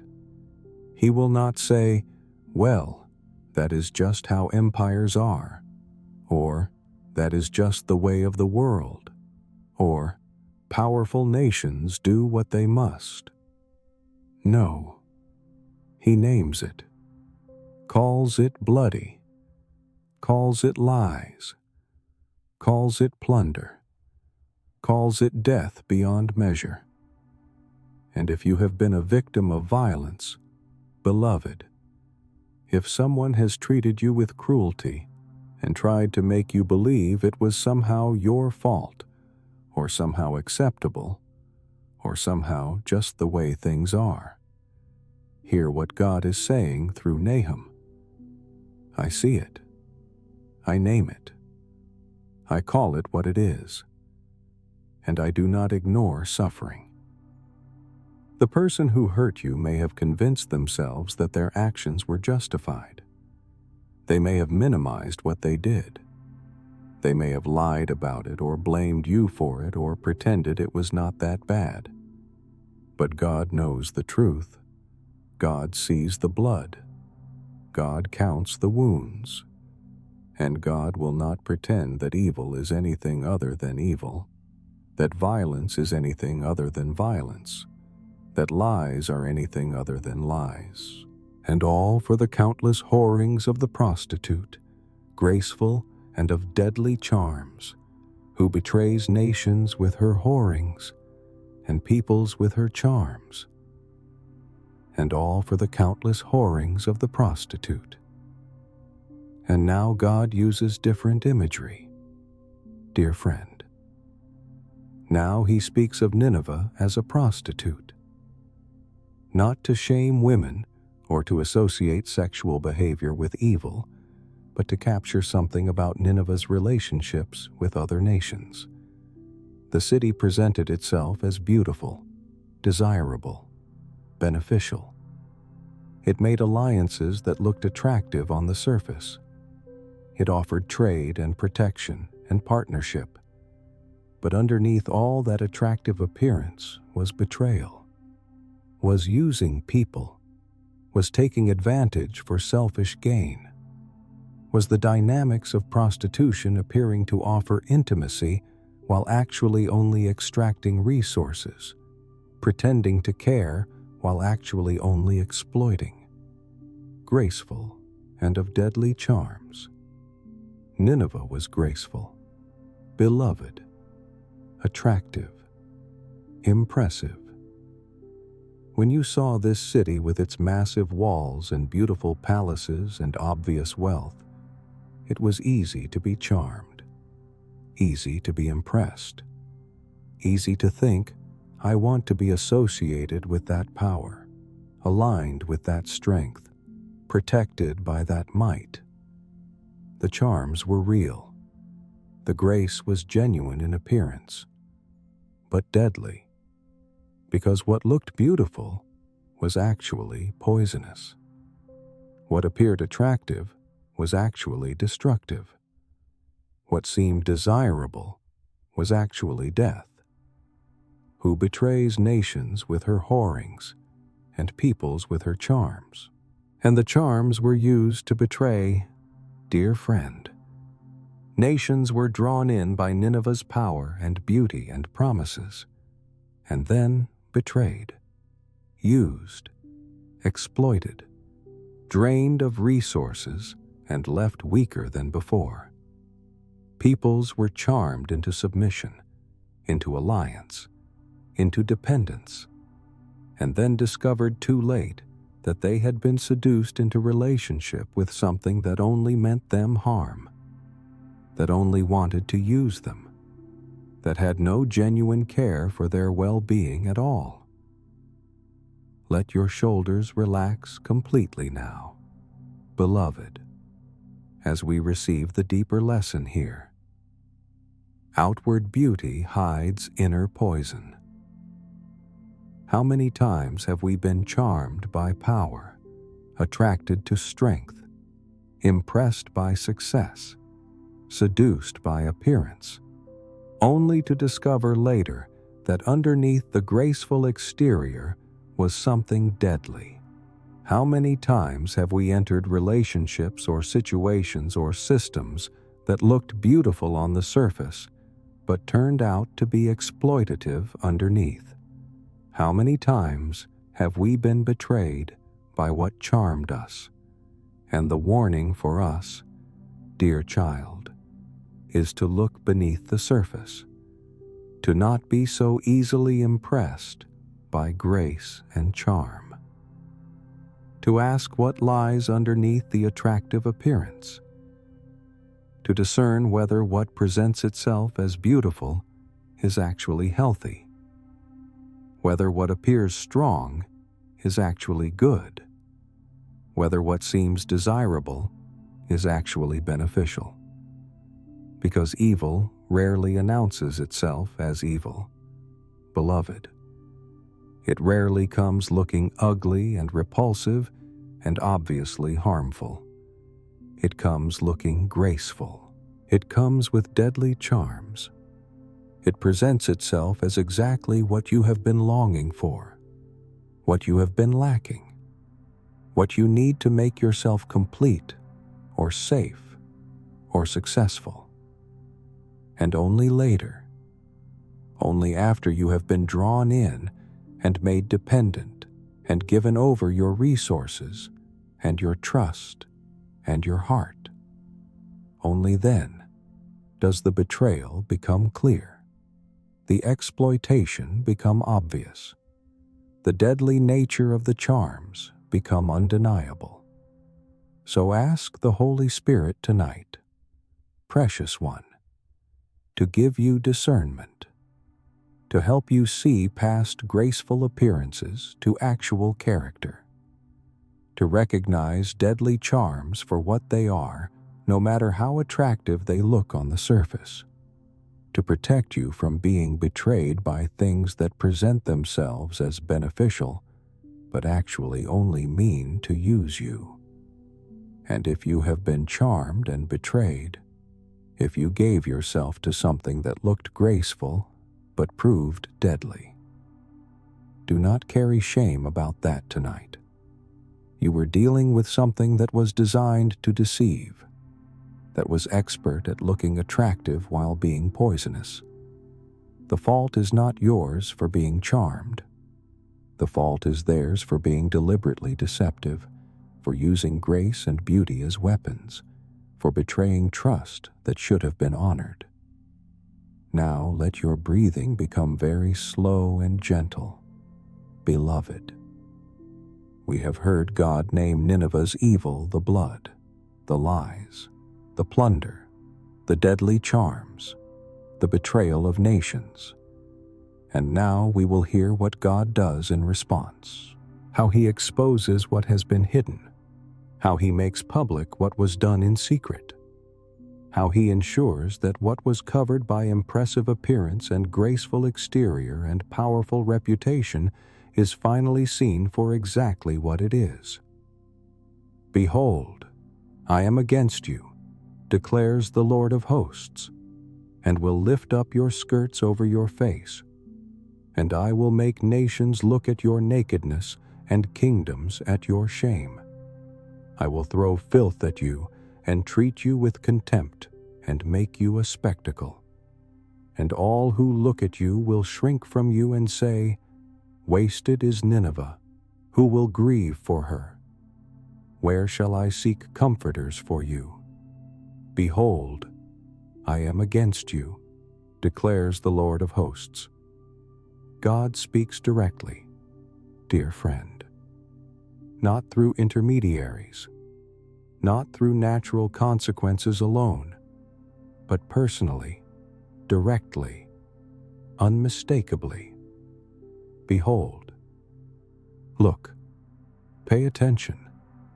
This is important. I am against you. The Lord of hosts, the commander of heaven's armies, the sovereign over all power, the one before whom mountains melt and seas dry up. I myself am against you. This is the most terrifying thing any person or city or nation could hear. Beloved, not "I am displeased with you," or "I am disappointed in you," or "I wish you would do better," but "I am against you. I am positioning myself in opposition. I am setting my face against you. I am bringing my power to bear not to protect you, but to stop you." And when the Lord of hosts is against something, dear child, that something cannot stand, cannot resist, cannot survive, and will lift up your skirts over your face. And here is how God will expose Nineveh, beloved, with imagery that feels shocking, that makes us uncomfortable, that seems harsh and even cruel at first hearing. He will lift up her skirts over her face. This is the language of public humiliation in ancient culture. The prostitute who seduced and betrayed is going to have her own nakedness exposed. The city that presented itself as graceful and charming is going to be seen as it really is: ugly, shameful, worthy of contempt. And I will make nations look at your nakedness and kingdoms at your shame. The exposure will be public, dear friend, not private, not hidden, but visible to nations and kingdoms. Everyone who was charmed will see what was really underneath. Everyone who was impressed will see the reality behind the appearance. Everyone who was seduced will see the truth they were blind to before. The nakedness and shame that Nineveh worked so hard to cover will be on display for all to witness. Let your body release completely now, beloved, as we sit with this difficult image and try to understand it with the right heart. Because this is not about God being cruel or petty or vindictive. This is not about divine meanness or cosmic bullying or unnecessary humiliation. This is about truth being revealed, about reality being exposed, about what was hidden in darkness being brought into light. Nineveh spent a century presenting one image to the world while being something completely different underneath. It looked powerful and impressive and beautiful on the surface while being bloody and deceitful and exploitative underneath. It charmed nations into submission while planning their betrayal. It displayed grace while practicing cruelty. And God is saying enough. Enough of the lies. Enough of the deception. Enough of the beautiful exterior covering the ugly interior. I am going to make sure everyone sees what you really are. I am going to expose the truth. I am going to pull back the curtain and reveal what has been hidden. I will throw filth at you and treat you with contempt and make you a spectacle. And the treatment will match what was done, dear friend. Filth thrown at the one who created heaps of corpses. Contempt shown to the one who showed contempt for human life. A spectacle made of the one who made spectacles of conquered peoples. This is not random cruelty. This is consequences that fit the crime. This is being treated the way you treated others. This is experiencing what you inflicted. And all who look at you will shrink from you and say, "Wasted is Nineveh, who will grieve for her."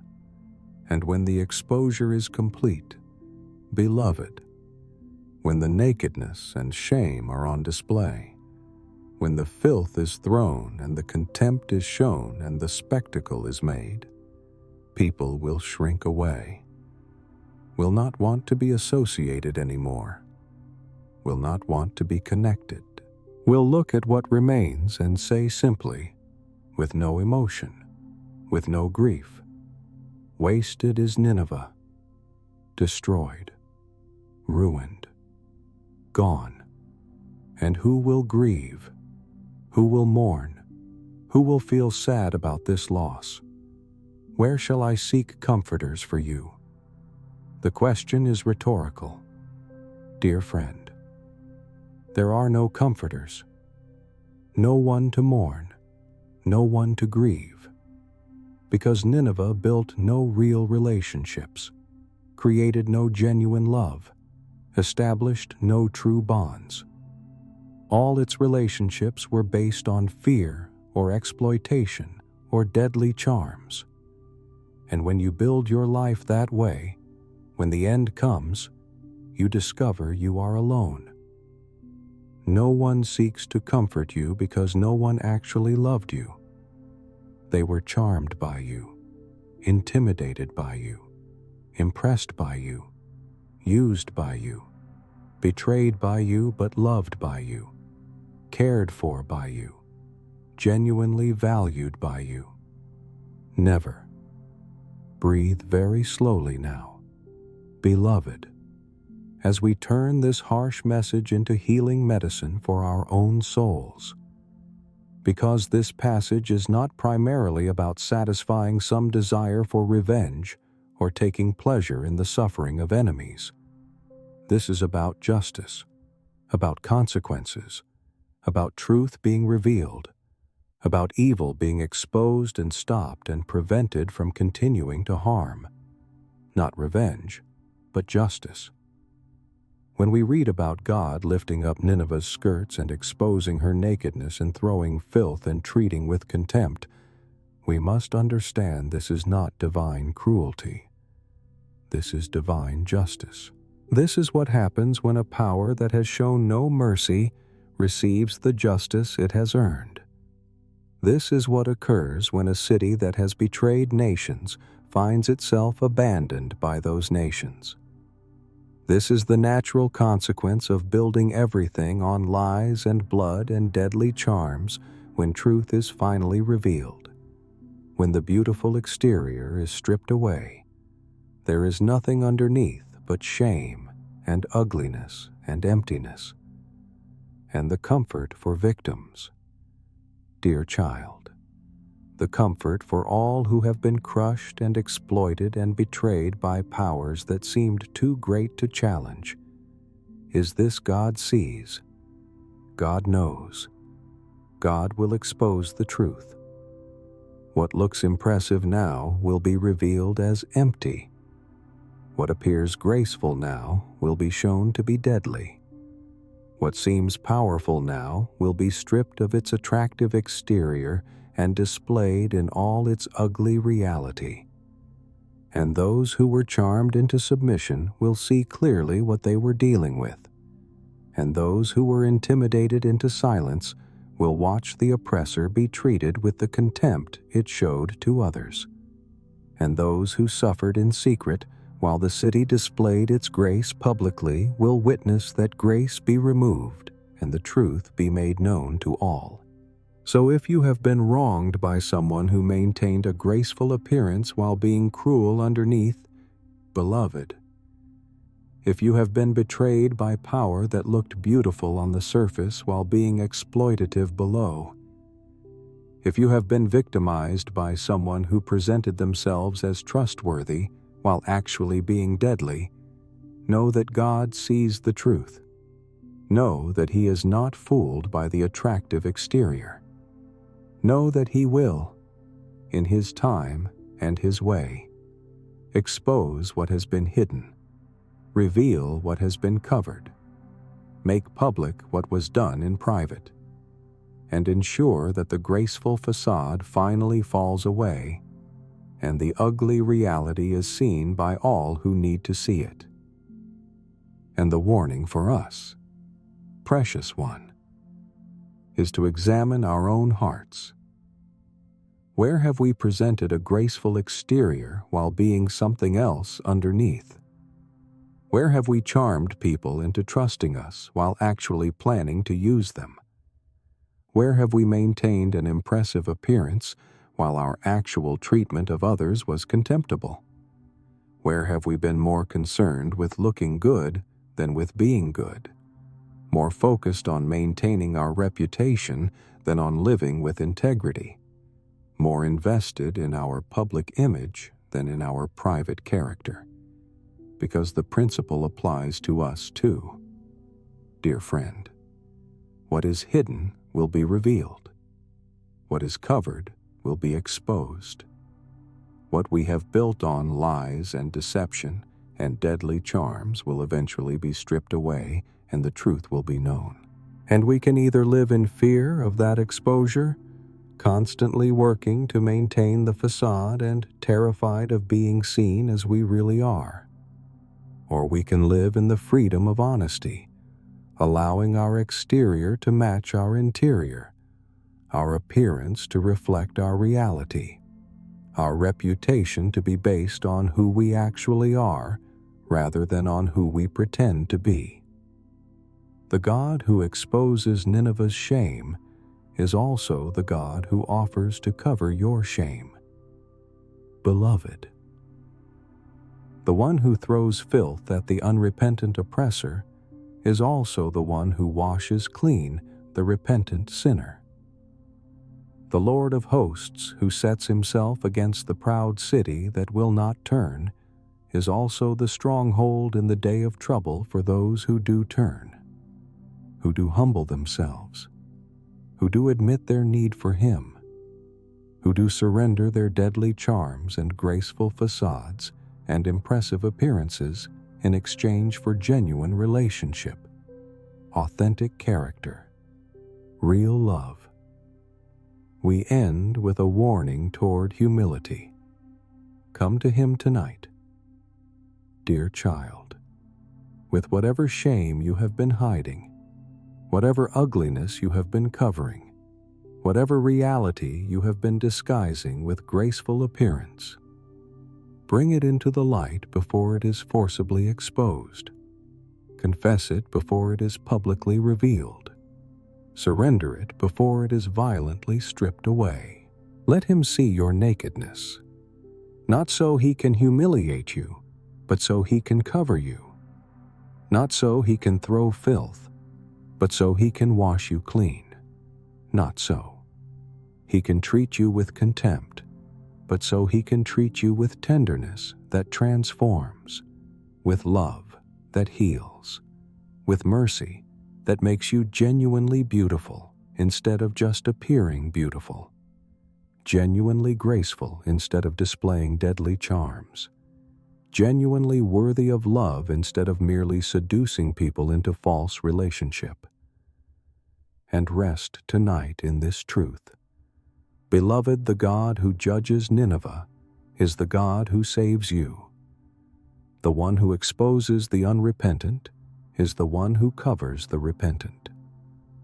The Lord of hosts, who sets himself against the proud, makes himself a refuge for the humble. So choose humility, choose honesty, choose to be truly graceful instead of displaying deadly charms. Choose to be actually beautiful instead of covering ugliness with impressive appearance. Choose to build relationships on genuine care instead of exploitation. Choose to live in a way that if all your secrets were exposed and all your facades stripped away, what would be revealed underneath would be not shame, but simply truth. Not ugliness, but character being formed. Not deadly deception, but honest struggle toward becoming who God made you to be. Sleep now in that honesty, precious child. Rest in that humility, and wake tomorrow knowing that you do not have to maintain the exhausting work of presenting a graceful exterior while being something else underneath. That you can instead bring your whole self-beauty and ugliness, strength and weakness, light and shadow to the God who sees it all and loves you still, who knows you completely and calls you his own, who exposes pride but covers humility, who judges the unrepentant but embraces the one who turns to him with open hands and honest heart and whispered prayer. Lord, I am not what I appear to be. I have been hiding. I have been covering. I have been charming and betraying and presenting grace while practicing cruelty in smaller ways than Nineveh, but in the same spirit. Forgive me. Expose my facades not to humiliate, but to free me. Strip away my deadly charms so I can develop genuine grace. Make me truly beautiful instead of merely appearing so. And let my life be marked not by the humiliation of forced exposure, but by the freedom of voluntary honesty. Not by the shame of being seen against my will, but by the joy of being known and loved and held safely by you. Amen. Tonight, God does not merely pronounce judgment. Tonight, he teaches. He reminds. He points to history and asks a simple question. Do you not remember? Have you not learned? Do you not see the pattern woven through all of time? We ended last time hearing about Nineveh's shame being exposed, about the city with no comforters, about the proud power left alone in its humiliation. And now, dear friend, now God does something unexpectedly tender in the midst of judgment. He reminds Nineveh that it is not alone in falling. He points to another great city that once seemed invincible, that once appeared too powerful to topple, that once inspired the same kind of awe and fear that Nineveh inspires now. And in that reminder, woven through that historical reference, is a whisper of comfort for all of us who struggle to believe that oppressive powers can actually fall, that what seems permanent can actually end, that giants can actually be brought down. Let your shoulders drop completely now. Dear child, feel the gentle support beneath you, the quiet safety of this moment. We are about to hear God ask Nineveh a question, and in that question is a lesson not just for an ancient empire, but for every soul who has ever felt overwhelmed by power, intimidated by strength, crushed by forces that seemed too great to resist. Are you better than Thebes that sat by the Nile, with water around her, her rampart a sea, and water her wall? Cush was her strength, Egypt too, and that without limit. Put and the Libyans were her helpers. Yet she became an exile. She went into captivity. Her infants were dashed in pieces at the head of every street.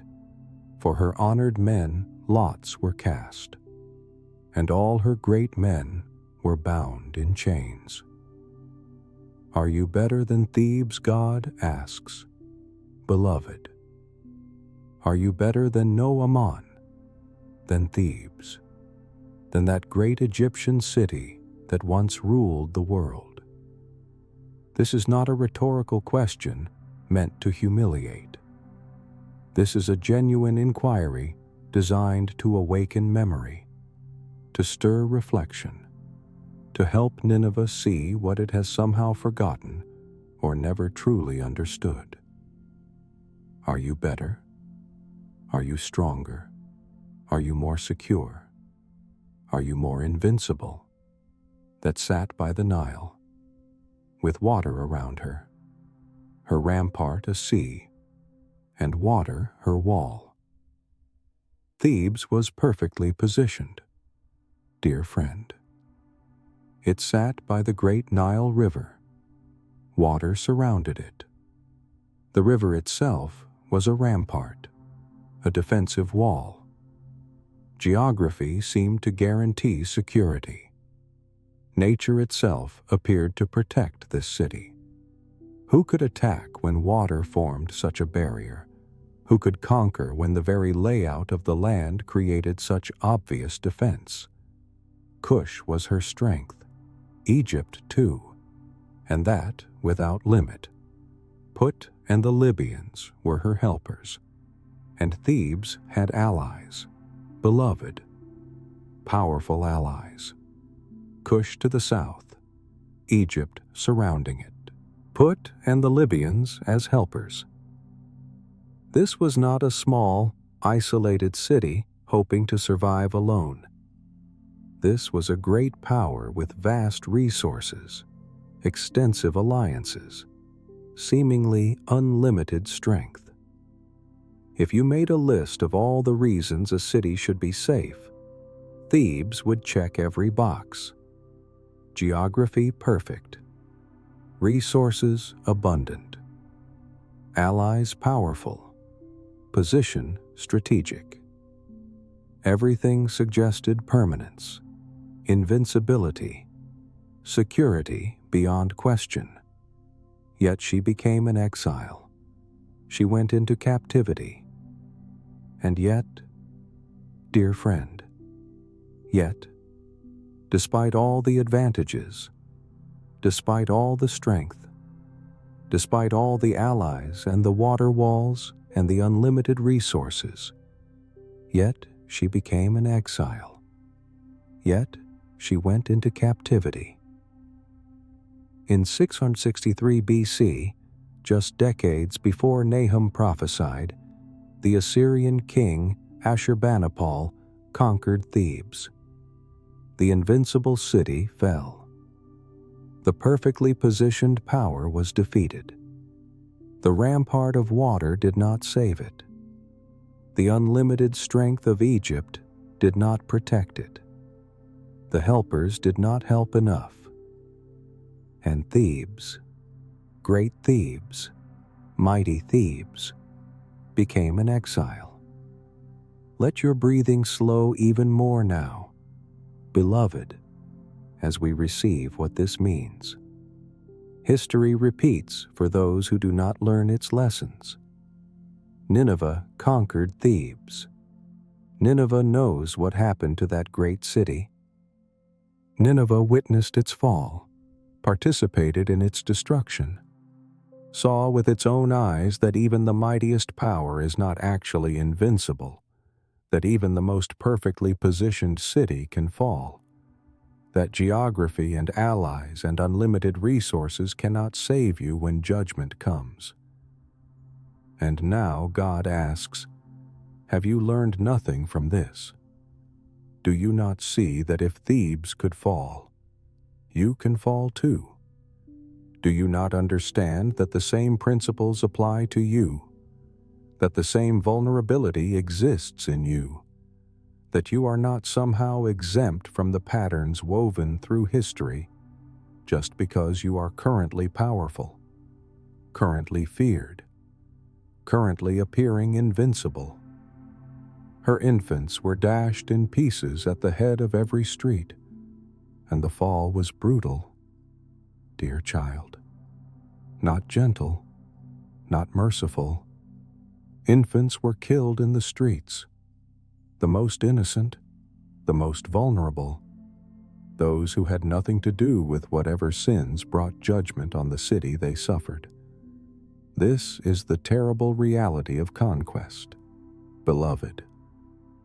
This is what happens when cities fall and armies rampage and human restraint disappears in the chaos of violence.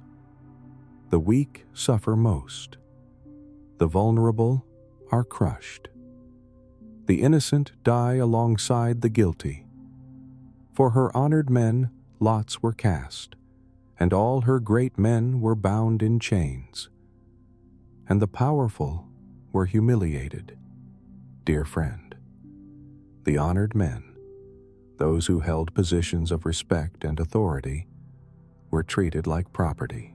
Lots were cast for them as if they were goods to be distributed.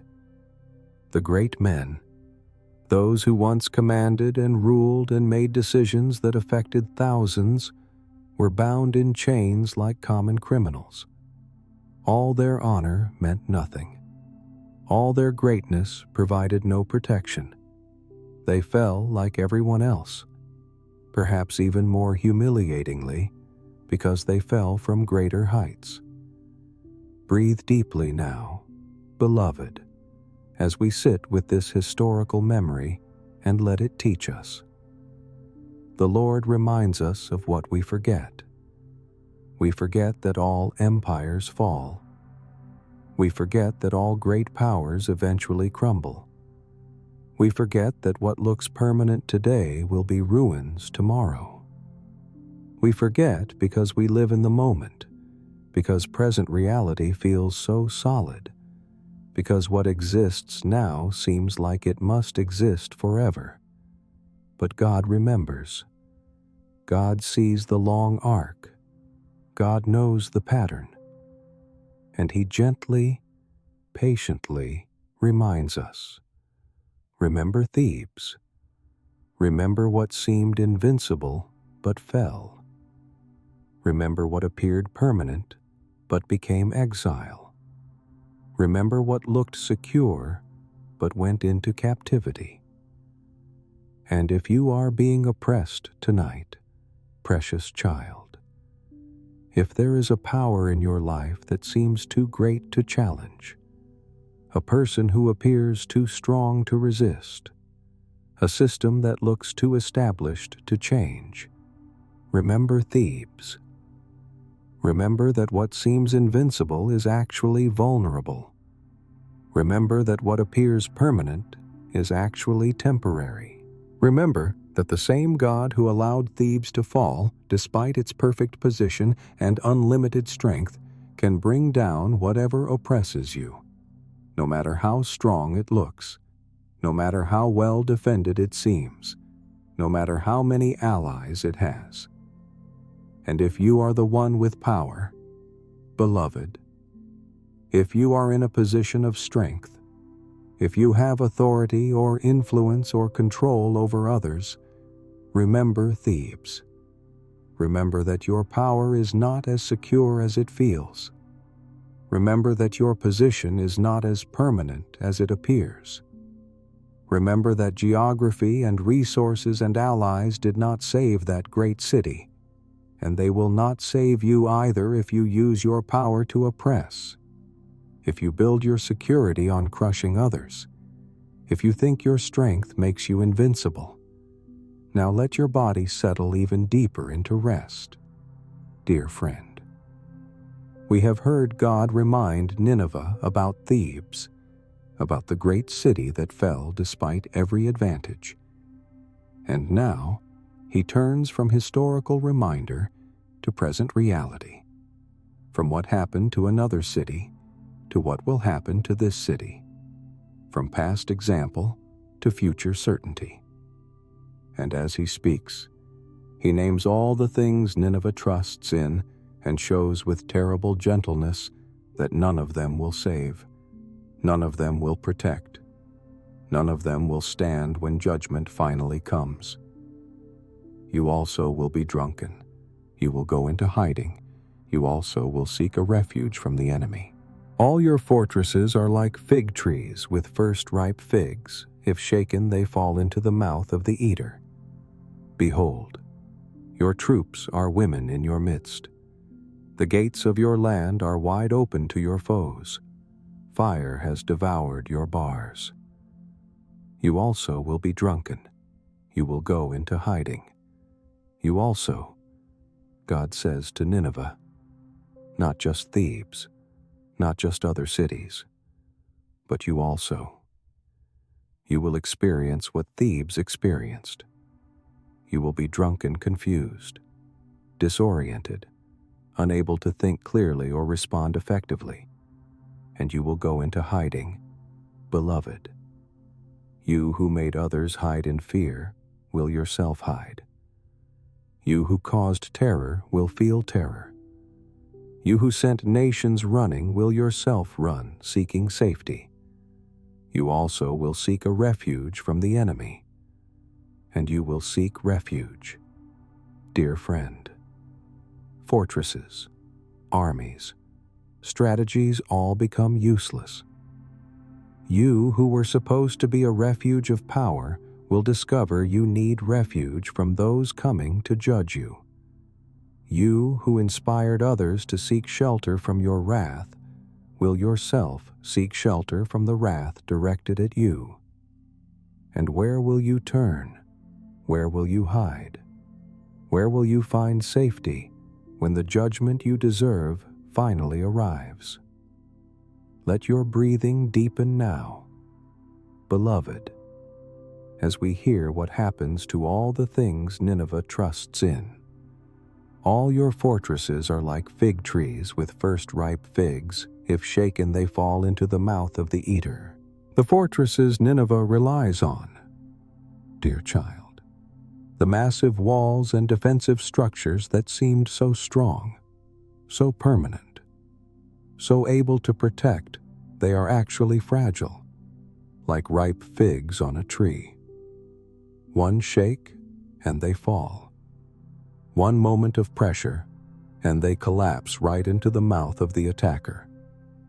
What looked formidable is actually weak.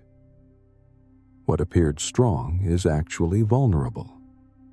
What seemed like protection is actually as easy to take as picking fruit from a shaken tree. Behold, your troops are women in your midst, and the soldiers, beloved, the warriors Nineveh relies on, the mighty men who have conquered nations and inspired terror throughout the known world, they will be like women in battle. Now we must be careful here, dear friend, because this is not God saying women are weak or inferior. This is God using the military language of that culture to say your soldiers will be unable to fight as soldiers, as unexpected in battle effectiveness as women would have been in that ancient military context where they were not trained for combat, where they were not expected to fight, where their presence in battle would have meant something had gone terribly wrong with normal defenses. The gates of your land are wide open to your foes, and the gates will be open, dear child, not forced open, not broken through after long siege, but wide open, as if welcoming the enemy in. All your defensive structures will fail. All your carefully planned protections will collapse. Everything you built to keep invaders out will somehow become useless, and your land will be exposed, vulnerable, undefended.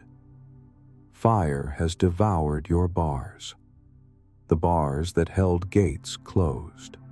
Beloved, the physical mechanisms that secured entrances and kept enemies out fire will devour them. They will burn. They will be destroyed.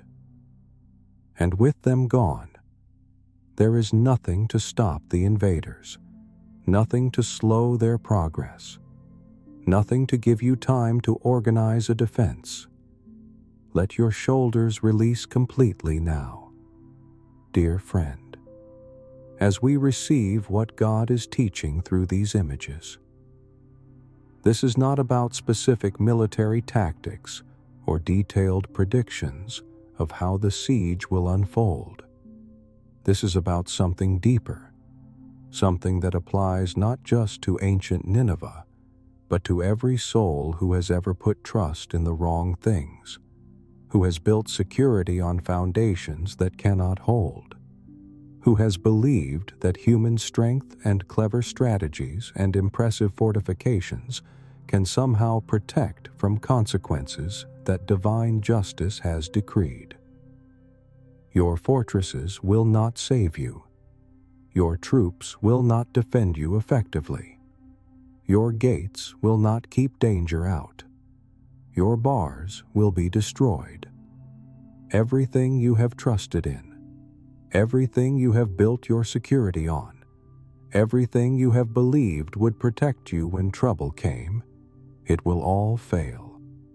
Not because your fortresses were not impressive, not because your troops were not well trained, not because your gates were not well constructed, but because when God decides a thing will fall, no human strength can make it stand, no military might can defend it, no clever strategy can save it.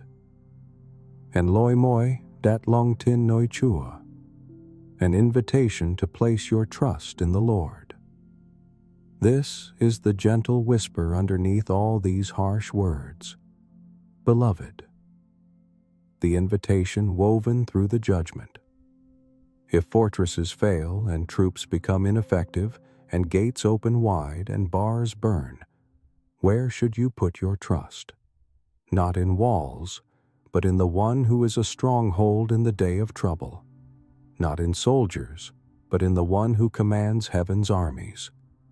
Not in defensive strategies, but in the one who knows those who take refuge in him. Nineveh trusted in the wrong things, dear child. Trusted in its own strength, trusted in its military might, trusted in its impressive fortifications, and all of it will prove worthless when judgment comes. Not because these things are evil in themselves, but because they cannot bear the weight of ultimate security, cannot provide the protection that only God can give, cannot save from consequences that God has decreed. And what about you tonight, precious one? What are you trusting in? What fortresses have you built, thinking they will keep you safe? What troops have you gathered, believing they will defend you? What gates have you constructed, imagining they will keep trouble out? And what will happen when those fortresses prove as fragile as ripe figs? When those troops prove unable to fight effectively, when those gates swing open wide and the trouble you tried to keep out comes in anyway? The invitation is to trust in something that cannot fail. Beloved, to build on a foundation that cannot crumble, to take refuge in the one who is actually a refuge, and not just something that looks like refuge until pressure is applied. The Lord is not like a fig tree that drops its fruit when shaken. He is not like troops that cannot fight when needed. He is not like gates that open wide to enemies or bars that burn in fire. He is the rock that does not move, the stronghold that cannot be taken, the refuge that never fails those who truly shelter in him. So bring him your false securities tonight, dear friend. Bring your fortresses that you have trusted in more than you have trusted in him, Bring your troops, your strategies, your carefully constructed defenses against trouble.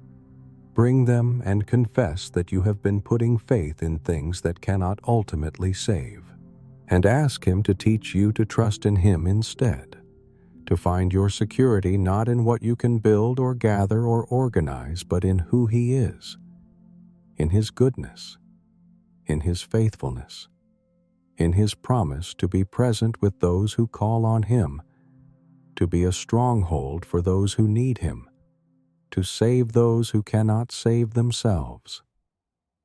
Let your breathing become very slow and gentle now. Beloved, we have heard about Thebes falling despite perfect positioning. We have heard about Nineveh's fortresses being like ripe figs that fall with one shake.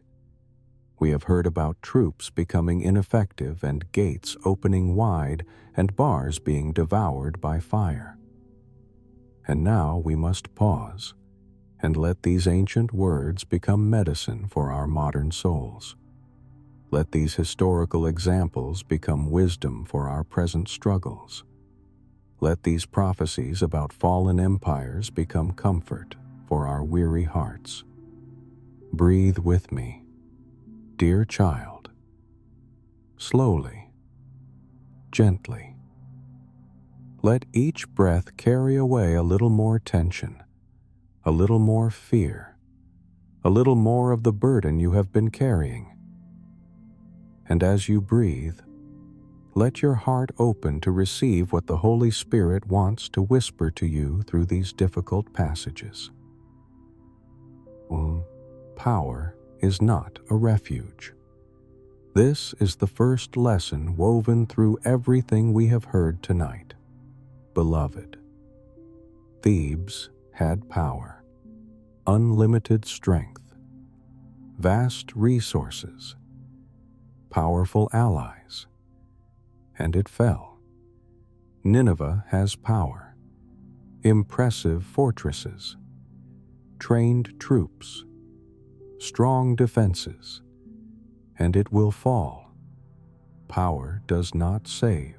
Strength does not protect.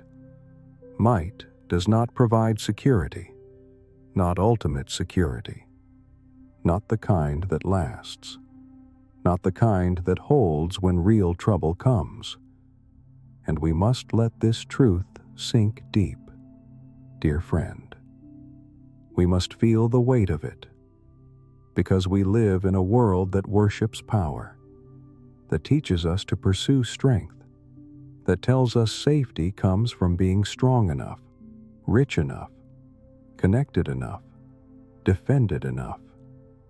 Build bigger walls, gather more resources, make stronger alliances, develop better strategies, and then the world promises, then you will be safe, then you will be secure, then you will be protected from whatever might come against you. But Nahum whispers a different truth. Beloved, a harder truth, but ultimately a more freeing truth.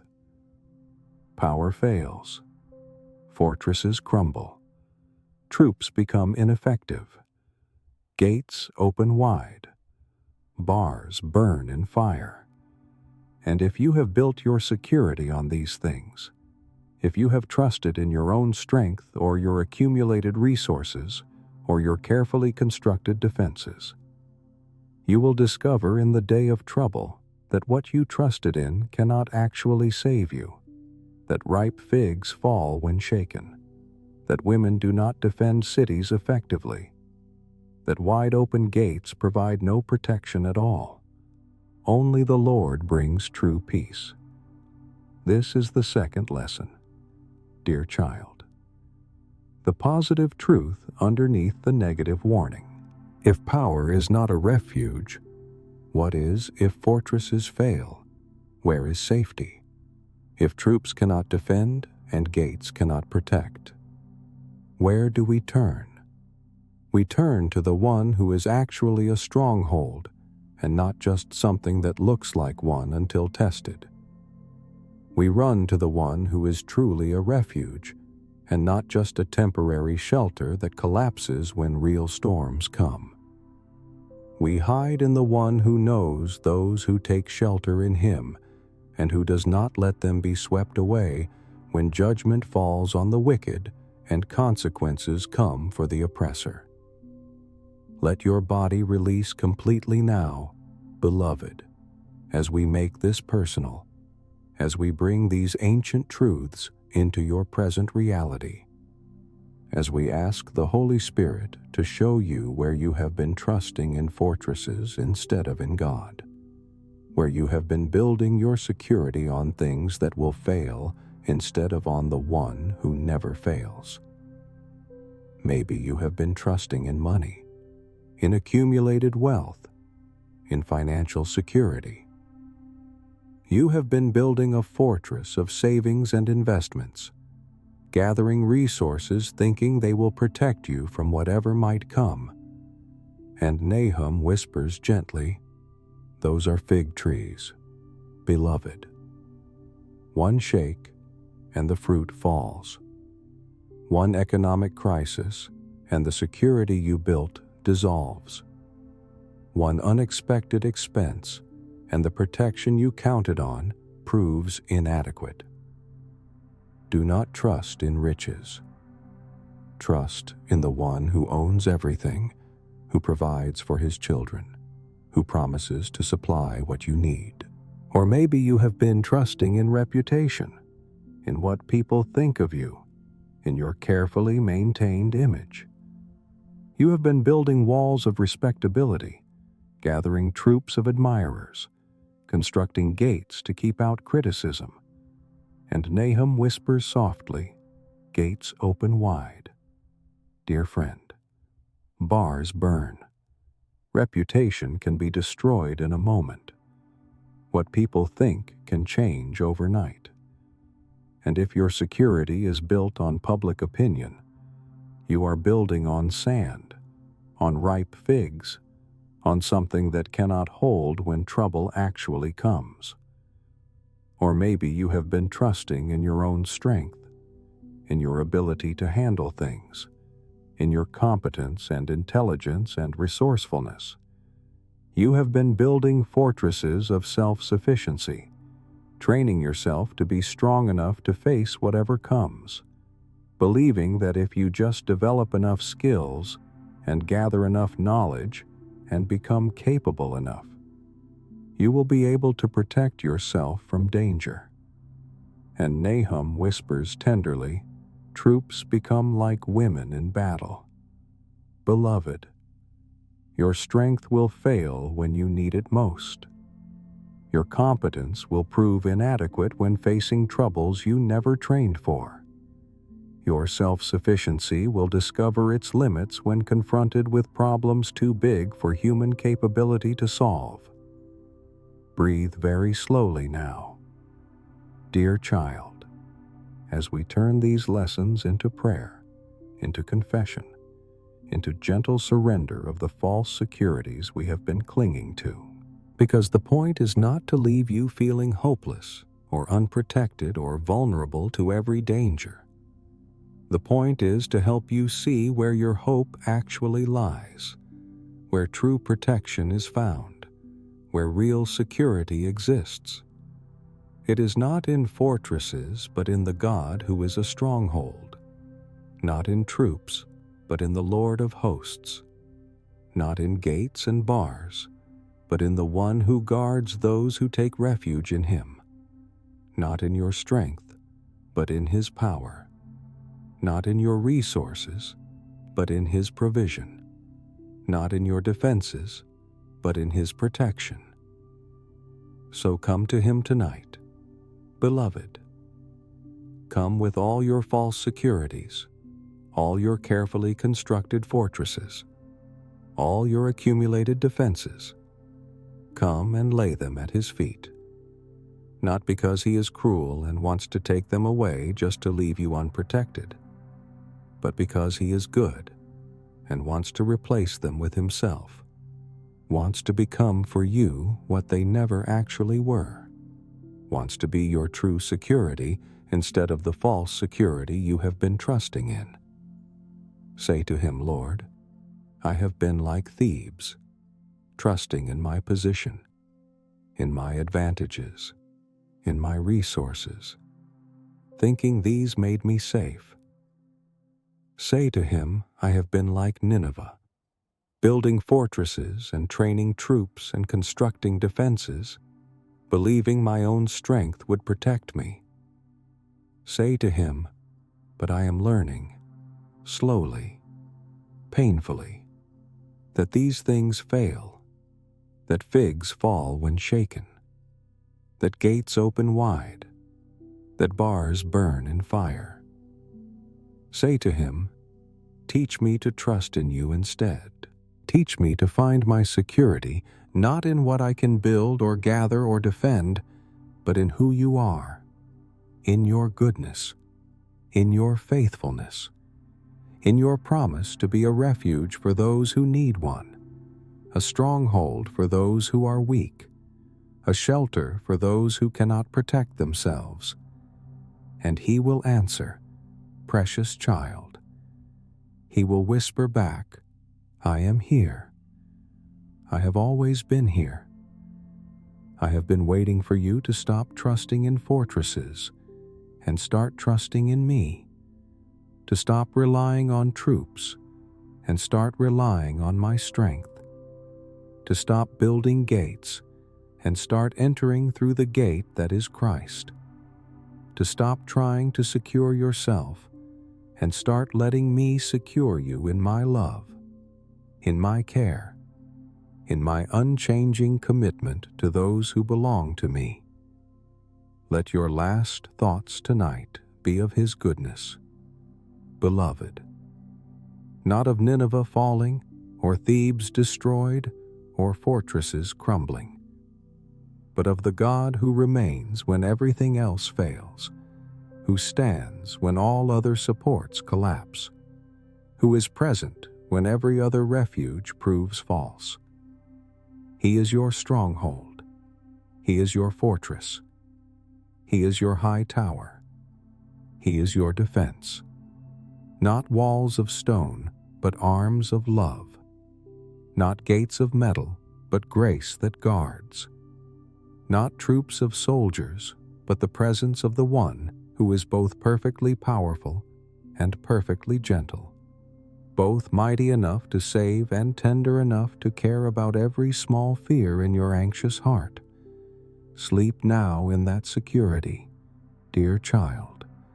Rest in that refuge, and wake tomorrow knowing that whatever challenges you face, whatever troubles come, whatever enemies approach, you do not need fortresses that fall like figs, or troops that cannot fight, or gates that open wide. You have something better, someone better. The Lord who is good, who is a stronghold in the day of trouble, who knows those who take refuge in him. And he is enough, more than enough. All you need for time and for eternity, for trouble and for peace, for the day when everything crumbles, and for the day when all is well. He is your security. He is your safety. He is your home. Rest there tonight, beloved. Simply rest, and let his perfect love cast out every fear, his perfect strength replace every false security, his perfect presence become the only fortress you need. Amen.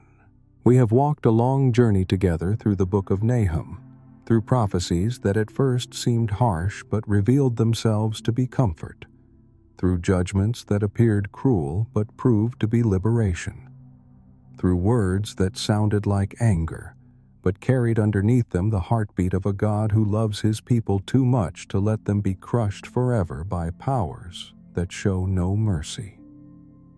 Tonight, we come to the end of this sacred book, dear friend, to the final words Nahum speaks over Nineveh, to the last images of the great city falling. And woven through these closing verses is something we must listen for very carefully, something tender and healing that might be easy to miss if we only hear the surface words without listening for the deeper melody underneath. Because what sounds like mockery is actually mercy. What appears to be satisfaction in suffering is actually relief that oppression is ending. What seems like celebration of an enemy's fall is actually joy that the oppressed are finally going to be free. Let your shoulders drop completely as we begin. Precious child, feel the gentle support beneath you. We are going to hear God tell Nineveh to prepare for the siege, to do everything possible to defend itself, to gather all its resources and make every effort to survive. And yet, underneath every instruction is the terrible knowledge that none of it will work, that all the preparation will be futile, that when God has decided a thing will fall, no amount of human effort can make it stand. Draw water for the siege, strengthen your forts, go into the clay, and tread the mortar. Take hold of the brick mold. There will the fire devour you, the sword will cut you off. It will devour you like the locust. Multiply yourselves like the locust. Multiply like the grasshopper. You increased your merchants more than the stars of the heavens. The locust spreads its wings and flies away. Your princes are like grasshoppers, your scribes like clouds of locusts settling on the fences in a day of cold when the sun rises. They fly away. No one knows where they are. Draw water for the siege. God speaks with what seems like irony. Beloved, telling Nineveh to do what cities under siege always do. Draw water. Make sure you have enough to drink when the enemy surrounds you and cuts off your supply. This is practical advice. Sensible preparation. The kind of thing any military commander would order when facing attack. Strengthen your forts.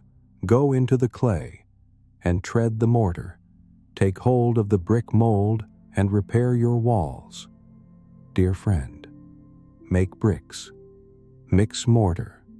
Strengthen every weak point in your fortifications.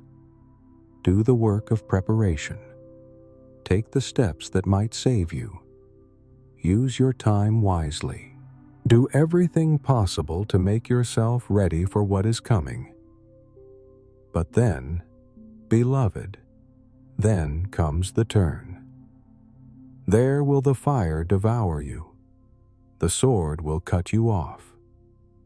Right in the midst of your preparation, right while you are drawing water and strengthening forts and making bricks, fire will devour. The sword will cut off. All your efforts will prove futile. All your preparations will be useless. Not because you did not try hard enough, or because you did not work skillfully enough, but because when divine judgment has been decreed, no human effort can prevent it. No amount of preparation can stop it. No strength of fortification can resist it. Let your breathing slow even more now, dear child, as we receive what this means. Every effort at salvation proves empty. This is not a lesson about the futility of all human effort. This is a lesson about the futility of trying to save yourself through your own strength when you have set yourself against God, when you have used your power to oppress His people, when you have refused to turn from wickedness even when given chance after chance to repent. Nineveh could draw water until the reservoirs overflowed, could strengthen forts until the walls were impregnable, could make bricks until the fortifications seemed unbreakable.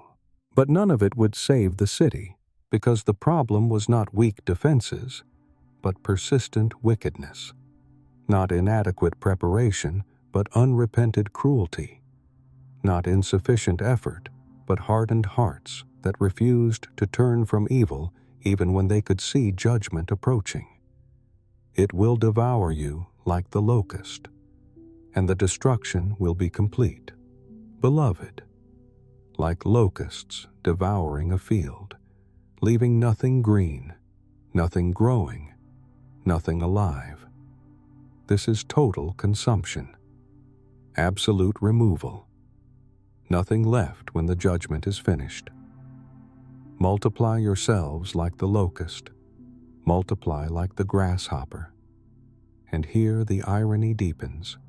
Dear friend, God tells Nineveh to multiply like locusts, to increase like grasshoppers, as if numbers could save them, as if having more people would provide protection. But the very image he uses contains the answer to why this will not work. Because what are locusts and grasshoppers? Creatures that come in vast swarms, but are individually weak, that appear overwhelming in number, but are actually fragile, that look powerful as a cloud, but are easily scattered by wind. You increased your merchants more than the stars of the heavens. Nineveh did multiply, beloved. Its merchants became countless. Its traders filled the known world.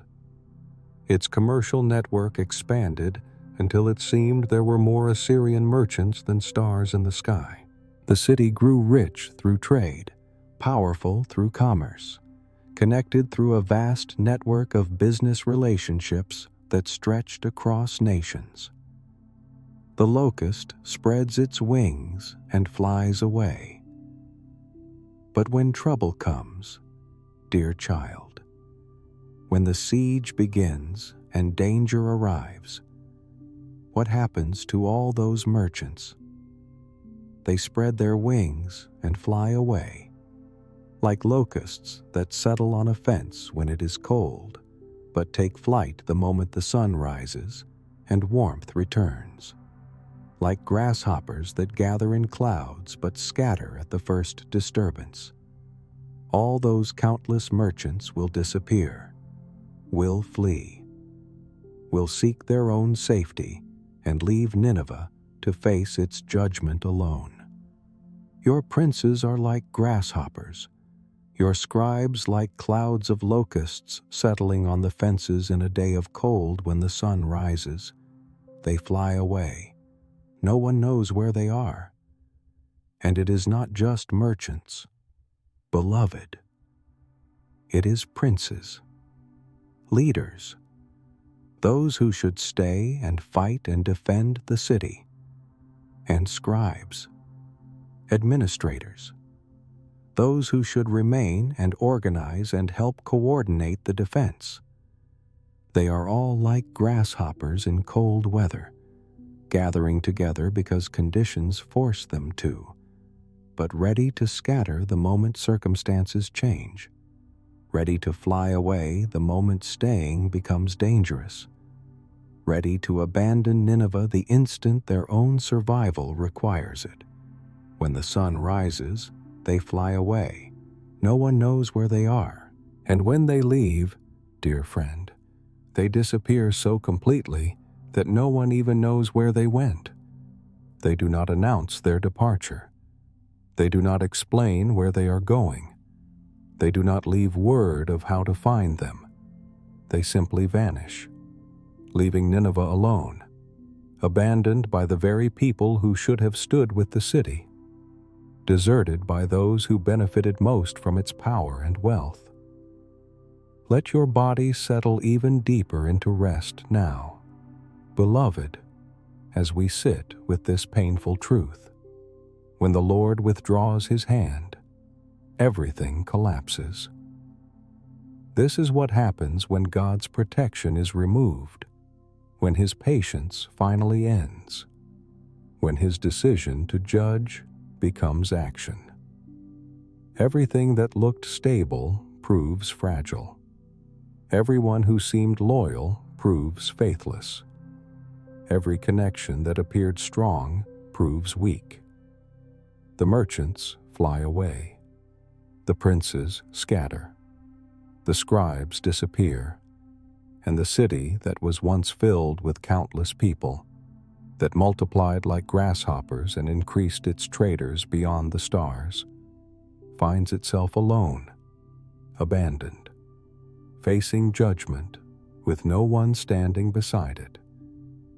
And the lesson for us, dear child, is not primarily about Nineveh's fall, but about what we build our lives on, what we trust in, who we surround ourselves with, and why. If you build relationships on mutual benefit, on what people can get from you, on power or wealth or position, you will discover in the day of trouble that those relationships were like grasshoppers in cold weather, gathered only because circumstances made it advantageous, ready to fly away the moment staying with you costs them something. But if you build your life on genuine love, on real community, on relationships rooted not in what you can do for each other, but in commitment that transcends circumstances, on belonging to the family of God, where loyalty is not based on mutual advantage, but on covenant love, then you will not be abandoned when trouble comes. Then you will not find yourself alone when judgment falls, or difficulty arrives, or life becomes hard. Then you will have people who stay, who stand with you, who do not fly away when the sun rises and conditions change. And most importantly, beloved, if you build your security on the Lord Himself, on belonging to Him, on being known by Him, on taking refuge in Him, then even if every human support fails, even if every person flies away, even if you are left completely alone by earthly standards, you will discover that you are not actually alone at all, that the one who matters most has not left, that the God who is a stronghold in the day of trouble does not scatter like grasshoppers or disappear like locusts, but remains, stands, stays with those who are His. Now let your breathing become very slow and gentle. Dear friend, we are coming to the final words of Nahum's prophecy, to the last declaration God makes over Nineveh, to the closing image of this book that began with comfort, hidden in judgment, and now ends with judgment revealing its purpose as liberation for the oppressed. Your shepherds are asleep, O King of Assyria. Your nobles slumber. Your people are scattered on the mountains with none to gather them. There is no easing your hurt. Your wound is grievous. All who hear the news about you clap their hands over you. For upon whom has not your evil passed continually? Your shepherds are asleep, O King of Assyria. Your nobles slumber. The leaders are asleep, beloved.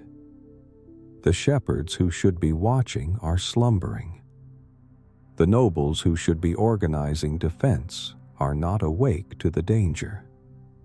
And this sleep is not rest, but failure, not peace, but negligence, not the gentle sleep of those safe in God's care, but the dangerous sleep of those who should be alert, but are not, who should be protecting, but are failing, who should be leading, but are absent from their duty.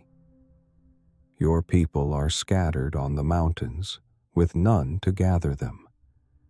And because the shepherds sleep, Dear child, the sheep scatter. The people run to the mountains, seeking safety, fleeing in every direction.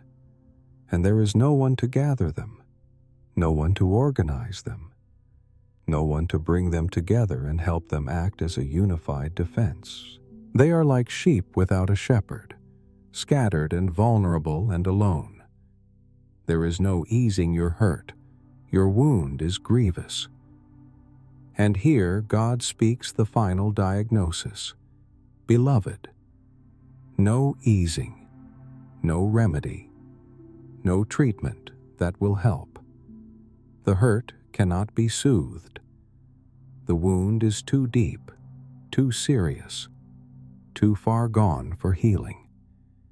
This is not an injury that can be bandaged or a sickness that can be cured. This is mortal, fatal, beyond human help. But we must pause here, dear friend, and feel the weight of these words with the right heart. There is no healing for Nineveh. And this sounds harsh until we understand what it means and why it had to be this way. Nineveh had chances to heal, beloved, had opportunities to repent, had moments when it could have turned from its evil and found mercy. We know this because we know what happened when Jonah preached to this same city over a century before Nahum, when the whole city from king to commoner repented and God relented from the judgment he had planned. But that repentance did not last. Dear child, that turning proved temporary. Nineveh went back to its old ways, back to violence and cruelty and oppression. And now, more than 100 years later, after a century of brutality, after countless opportunities to change, after persistent refusal to learn or grow or become anything other than what it had always been, the wound is too grievous for healing. Not because God lacks the power to heal, but because Nineveh lacks the will to be healed, because you cannot cure someone who refuses treatment, cannot save someone who will not turn from the very things destroying them. All who hear the news about you clap their hands over you. And when Nineveh falls, beloved, when the news spreads that the great oppressor has been destroyed, that the empire that terrorized the world has collapsed, that the city that showed no mercy has received justice, people will clap their hands, will applaud, will celebrate. Not because they are cruel or because they take pleasure in suffering, but because they are free, because the burden has been lifted, because the terror has ended, because the power that crushed them is gone. Let your breathing deepen now, dear friend, as we receive this with tender understanding. Nhưng có sự giải thoát cho những ai bị áp bức. But there is deliverance for those who were oppressed. This clapping is not mockery. This is relief. This is the sound of liberation. This is what freedom sounds like when it finally comes after long captivity, when the prison door finally opens after years of being locked, when the oppressor finally falls after decades of crushing the vulnerable. For upon whom has not your evil passed continually? And here is why they clap, beloved. Here is why there is celebration instead of mourning. Because there is not a single nation, not one people, not any group that has not suffered from Assyria's evil. Upon whom has not your evil passed? The question is rhetorical because the answer is obvious. Everyone has suffered. Every nation has been crushed. Every people has been oppressed. Every group has felt the weight of Assyrian cruelty. There is no one to mourn Nineveh, because there is no one who was not victimized by it, no one who was not hurt by its evil, no one who did not suffer under its power. The sound of clapping from wounded peoples. Can you hear it, dear child? Can you imagine what that moment must have been like when the news arrived that Nineveh had fallen? The tears of relief, the shouts of joy, the embraces of people who suddenly realized they were free, the celebration of those who had been living in fear and now could breathe without terror, the clapping hands of nations who had been crushed and now were rising. This is what liberation sounds like. This is what freedom feels like. This is what happens when God finally, after long patience, executes the justice He stored up for over a century.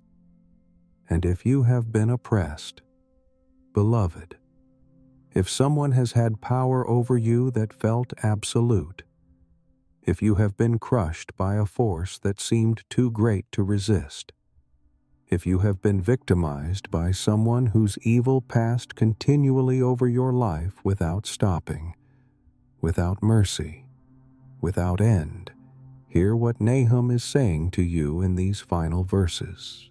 The day will come when that oppression ends. The moment will arrive when that power falls. The time will dawn when you are free. And on that day, dear child, you will clap your hands, will celebrate, will feel relief so deep it will bring tears and laughter simultaneously. Not because you are cruel, but because you are free. Not because you delight in suffering, but because you are delivered from suffering. Not because you wanted revenge, but because you finally have justice, finally have liberation, finally have the burden lifted that has been crushing you for so long. Let your body become completely still now. Beloved, let every muscle soften and release. We have walked through the entire book of Nahum together, from the opening declaration that the Lord is a refuge in the day of trouble to this closing image of nations clapping their hands at the fall of the oppressor. And now we must gather all these threads together, must weave them into a final understanding, must hear what this ancient prophecy is saying to your heart tonight as you lie here in the quiet, as you prepare to rest, as you need to know that God sees you and knows you and has not forgotten you, even when it feels like evil is winning and oppressors are thriving and injustice is going unpunished. Judgment ends. Peace remains. This is the pattern woven through Nahum.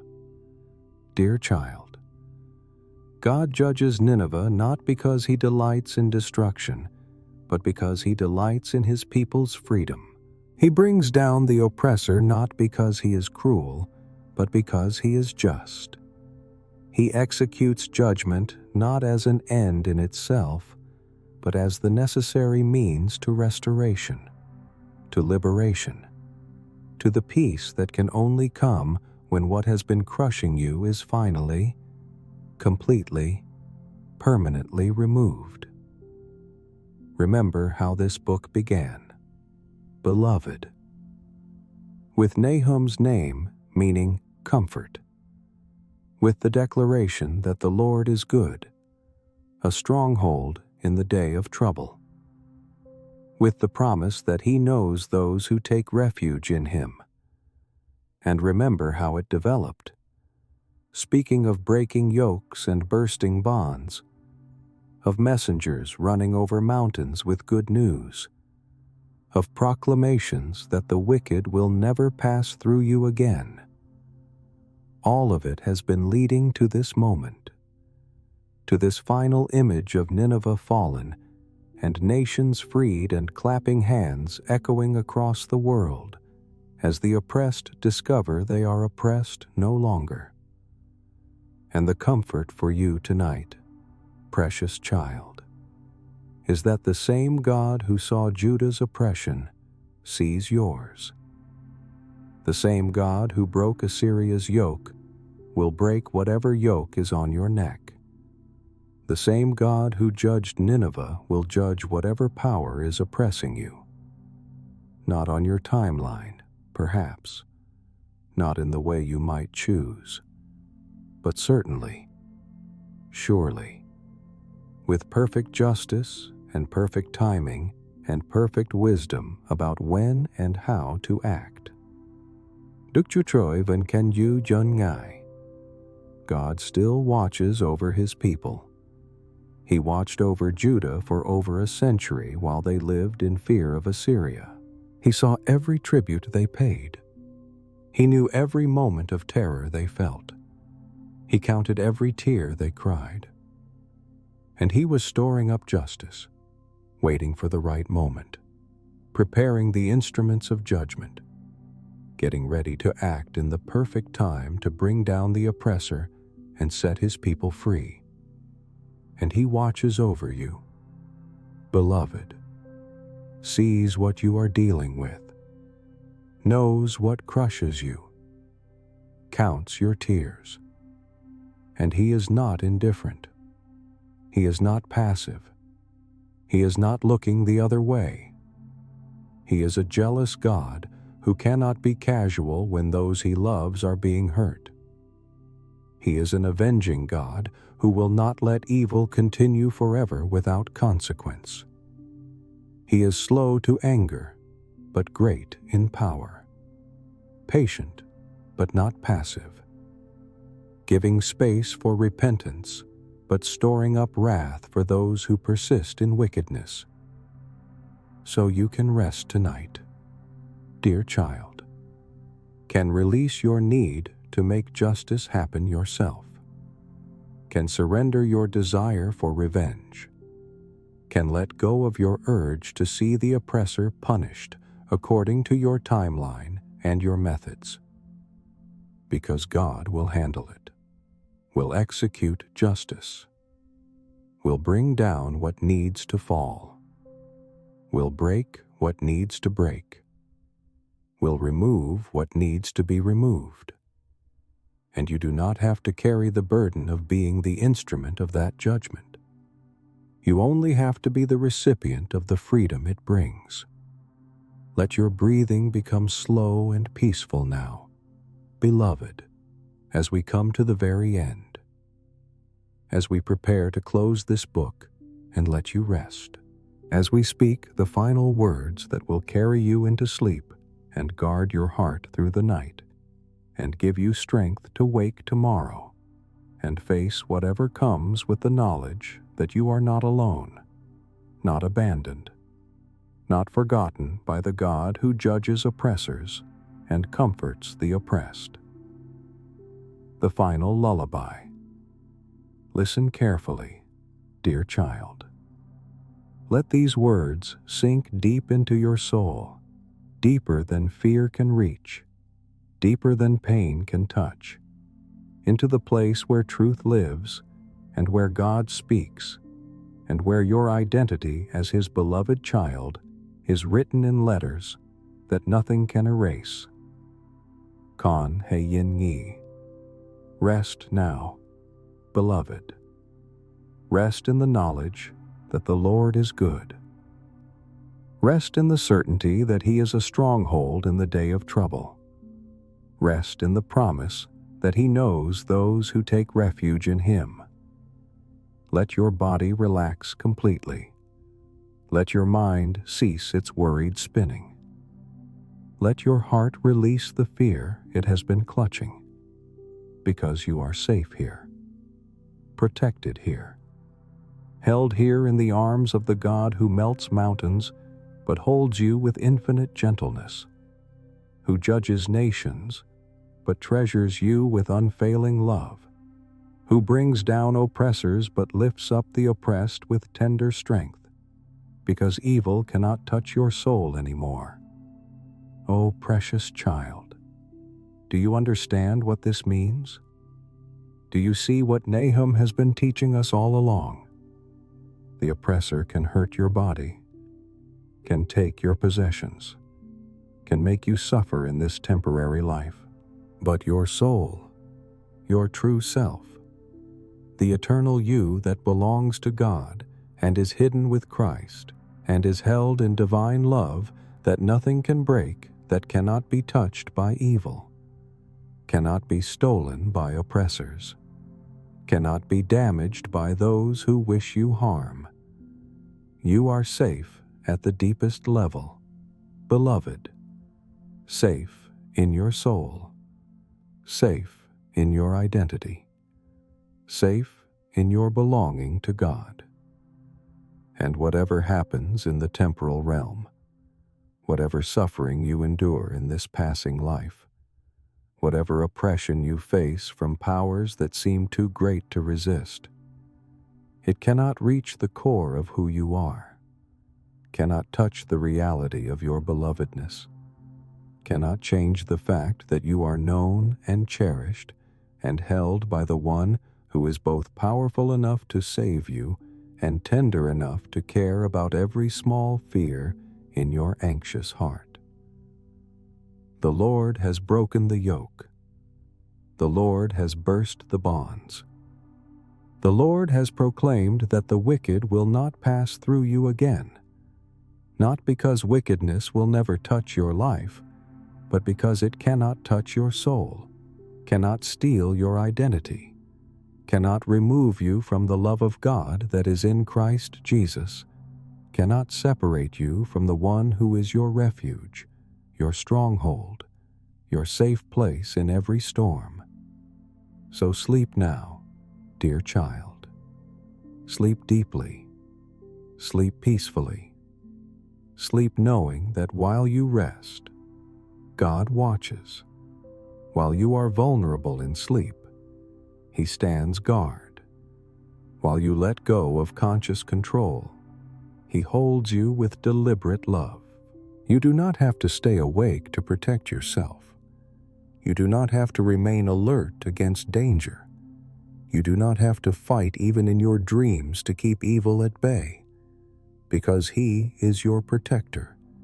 He is your defender. He is your stronghold in the day of trouble, and He never sleeps, never slumbers, never stops watching over those who belong to Him. Let the Book of Nahum become for you what its name promises, beloved. Let it be comfort. Let it be consolation. Let it be the gentle voice of the Father speaking over your frightened heart. I see what oppresses you. I know what frightens you. I understand what crushes you, and I am going to break it.